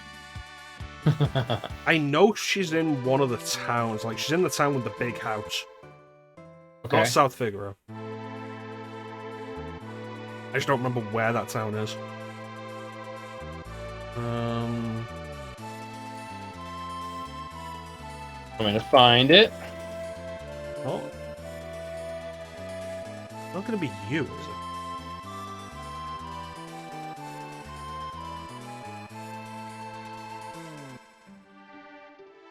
No.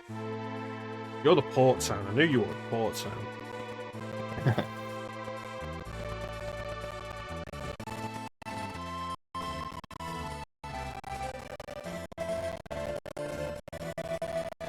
On this continent? Zozo. Yes, this one. The rich people. There you go. Jador. Because she's inside the manor. Yep. Nice work. I'm impressed. And that's going to be it for us for this week.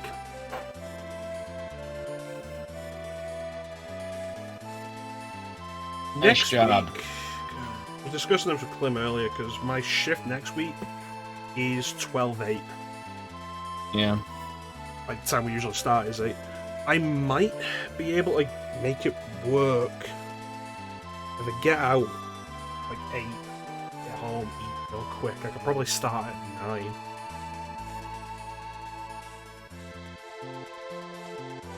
Do you? Just so we're still doing that. And I'd have to see what my shift for the Monday is going to be. But that'd be the main concern. Right. If it's not going to be a thing, I'll let people know on the Discord. I'll let you know directly, Clem. Yeah. So there's a possibility we'll be back with this next week. The possibility we won't be. Yeah. Hopefully we'll be streaming more this week. I'm on late Wednesday and Thursday. And like I say late, I mean closing, which means supposed to be out at 1 in the morning. Potentially later, like was on late on Thursday and Friday. Thursday got out at like 20 to 1. Friday got out at 2:30. Yeah. It's like God knows what time I'll actually get out. But I'm on earlies tomorrow and Tuesday. So I should be home I should get out at 5 tomorrow. I'm gonna be up at 6 on Tuesday to be in for 7. Damn. Which means ideally bed by like 10. Yep. 8 hours. But we'll see about streaming tomorrow because I do want to stream more. And tomorrow, because we did Sinking City earlier, it'd be more Metal Gear Solid 3. Excellent. Yeah, so I want to be alternating those, like the wrap up of Halloween, and then like the non-RPGs we're doing, and then wrap up of Halloween, non-RPGs, Halloween, non-RPGs, and then like after Halloween's done, the remainder of 10 years of Resident Evil, non-RPGs, 10 years of Resident Evil, non-RPGs. Nice. And then once they're done, Suikoden 1 and 2. Non-RPG. Suikoden, non-RPG.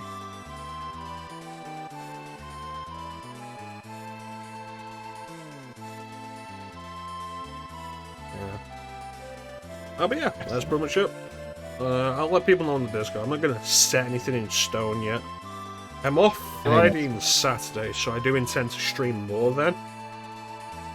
Unfortunately, like I say, with how late I'll be out on Thursday, like it's very unlikely that I'll get home and then stream. Right. It's not even just because I'll be tired. I'll be like, okay, I'll get home. Say I get out at 1, I'll get home like 20 past 1. And then stream what? 2 hours? Right. To like 20 past 3. And I've got to deal with like being up at 20 past 3 in the morning. Yeah. No sense in that. Yeah. Frustrating. But yeah, it's gonna do it for us this week. Next week, or next time, whenever that is, the Rescue of Realm and the Cultist Tower.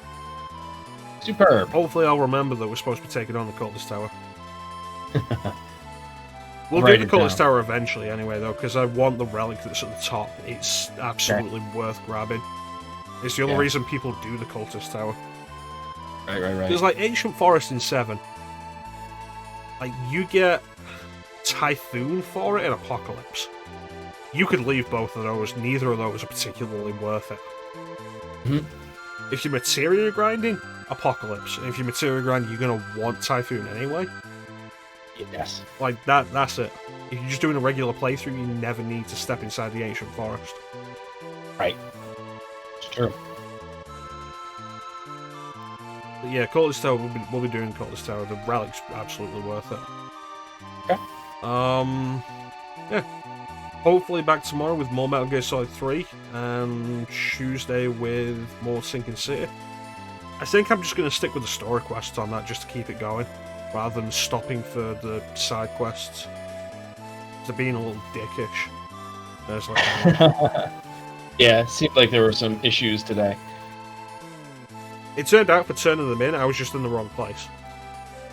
I need to be in the hospital, not the medical wing of the university.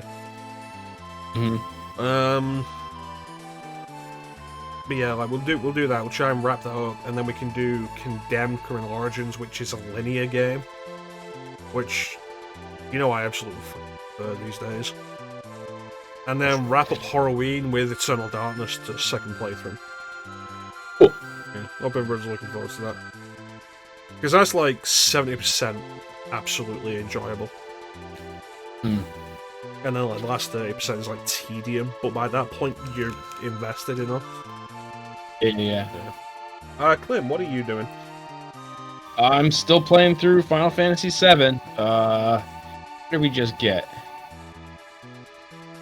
Oh, Cloud is missing. We found him. We got to do the huge materia. Huge materia is next week on Saturday. So, Fort Condor, go get Cloud. And then carry Cloud's armor. mine. All that stuff. Carry armor. Yeah, we will probably get the carry armor next week. I'm off on Saturday, so I should be there to see that. Cool. Great. Look forward to it. I had so much goddamn trouble with Yeah, carry huge armor material. last time we did it. Yeah. That was fucking ridiculous. Yeah, well, luckily I'm over-leveled as hell, so we're gonna crush him. I hope Yeah. you have at least a little bit of trouble. That made me feel You better. hope so? Made me feel better about all of that shit. I'll see what I can do. But yeah, that's Clim. Check him out on his channel. Clim has a 27. Saturdays at 12 PM America time, which is 5 PM British time. We are now back to the standard 5-hour time difference. Yes, we are. Like I said, I'll make a point on the Discord if we're going to be able to do the stream next week for more Final Fantasy VI. Okay, sounds good. I'm gonna probably end up seeing about adjusting my availability. Currently, my availability at work is fully flexible, which means at any point between 4 AM and 1 AM. So I can be put down for any shift between that. That's essentially 21-hour availability. Right.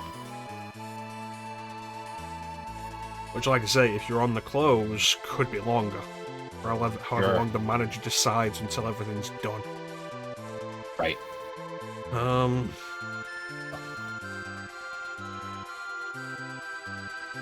So yeah, I'll probably see about adjusting that for the Sundays in particular.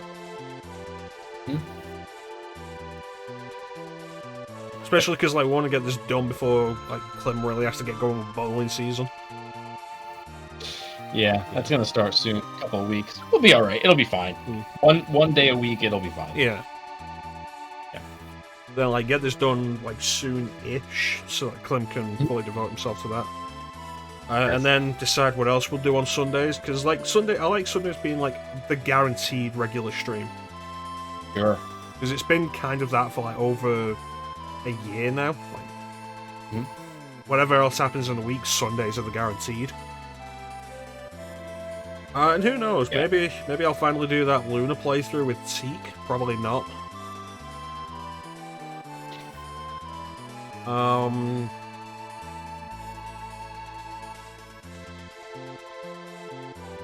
Chance, as far as I'm aware, is still unavailable, so we can't get back to Persona 3 yet. Which is a shame, because I want to finish that game and also do more SMT. Right, Well, yeah. I've got the deal with Chance of doing SMT with Chance. And I can't guarantee I'll want to do an SMT game again after having done it. Right. Not every game is Digital Devil Saga or Nocturne. Yeah. I do Persona 1, I'm not going to want to do Persona 1 again. Do Persona 2 again. Absolutely do Persona 2 again. Yeah, I want to thank everybody for joining the stream. Always really appreciate the support. Chat is always the best part of the stream. Teak, Restless Dreams, and that is it. That's all we had today. Thank you so much for joining us. Keep company. Chat is always the best part of the stream. Magic was here, you are right. I missed that because Magic did say hello. And then nothing else. So I hope Magic is okay. Because Magic usually does talk. And he's not currently lurking either, so I hope Magic's doing okay.